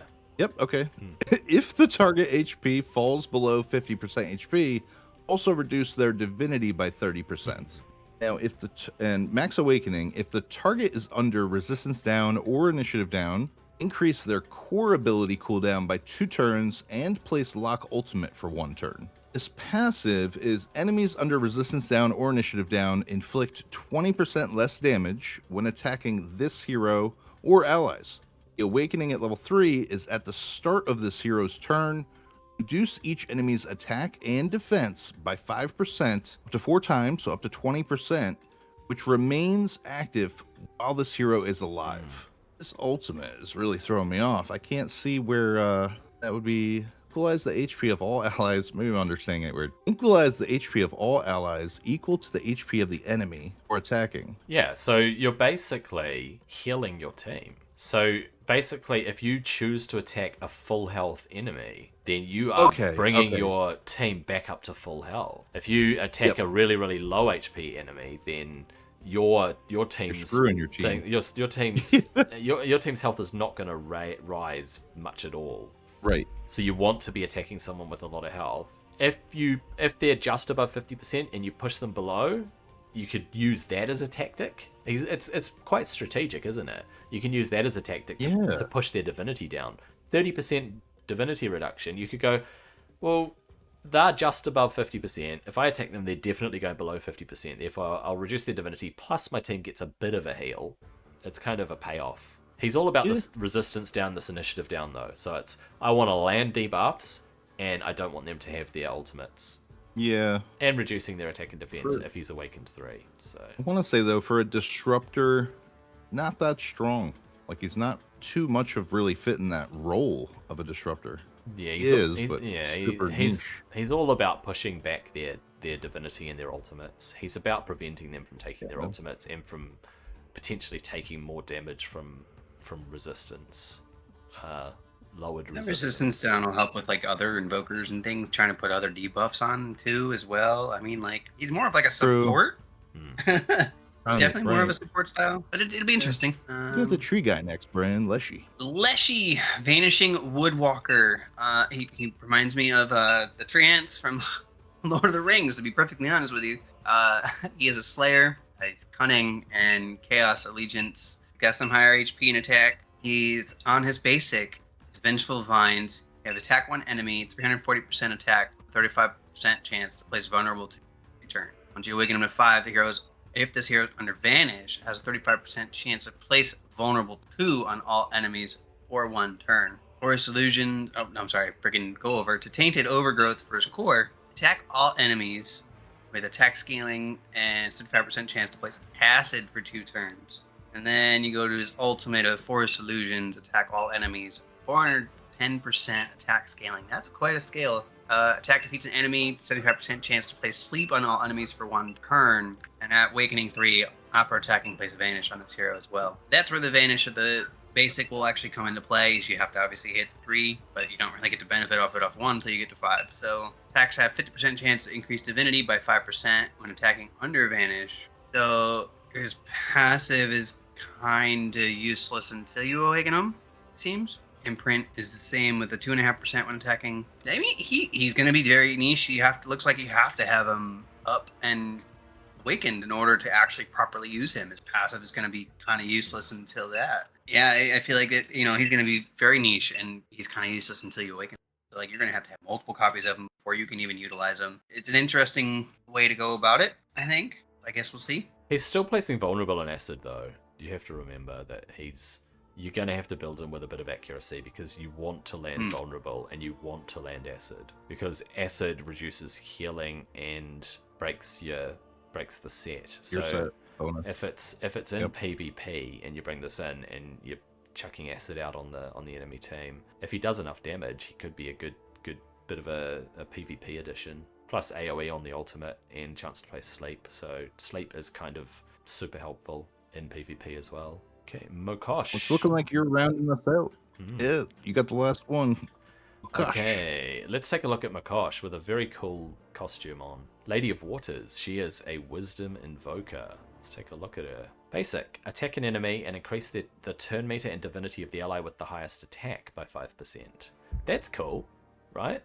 Increase the turn meter and divinity. You're pushing your attack champ forward.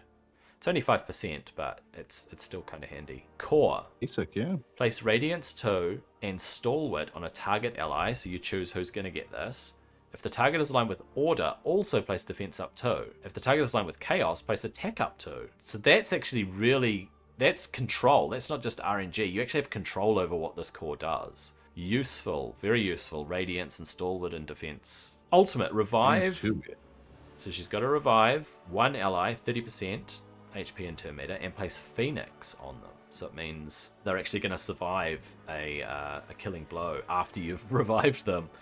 And if it's Awakened 5, somehow you get to Awakened 5, place Phoenix on all allies. So you res 1, everyone gets Phoenix, but that's, it's way down the track, as we've been saying. Passive, when an enemy is defeated, heal times initiative all allies and increase their turn meter by 20%. So you kind of want her to activate an attack champ, right? So your attack champ is getting their turn meter and their divinity pushed. You're placing the buffs on that attack champ.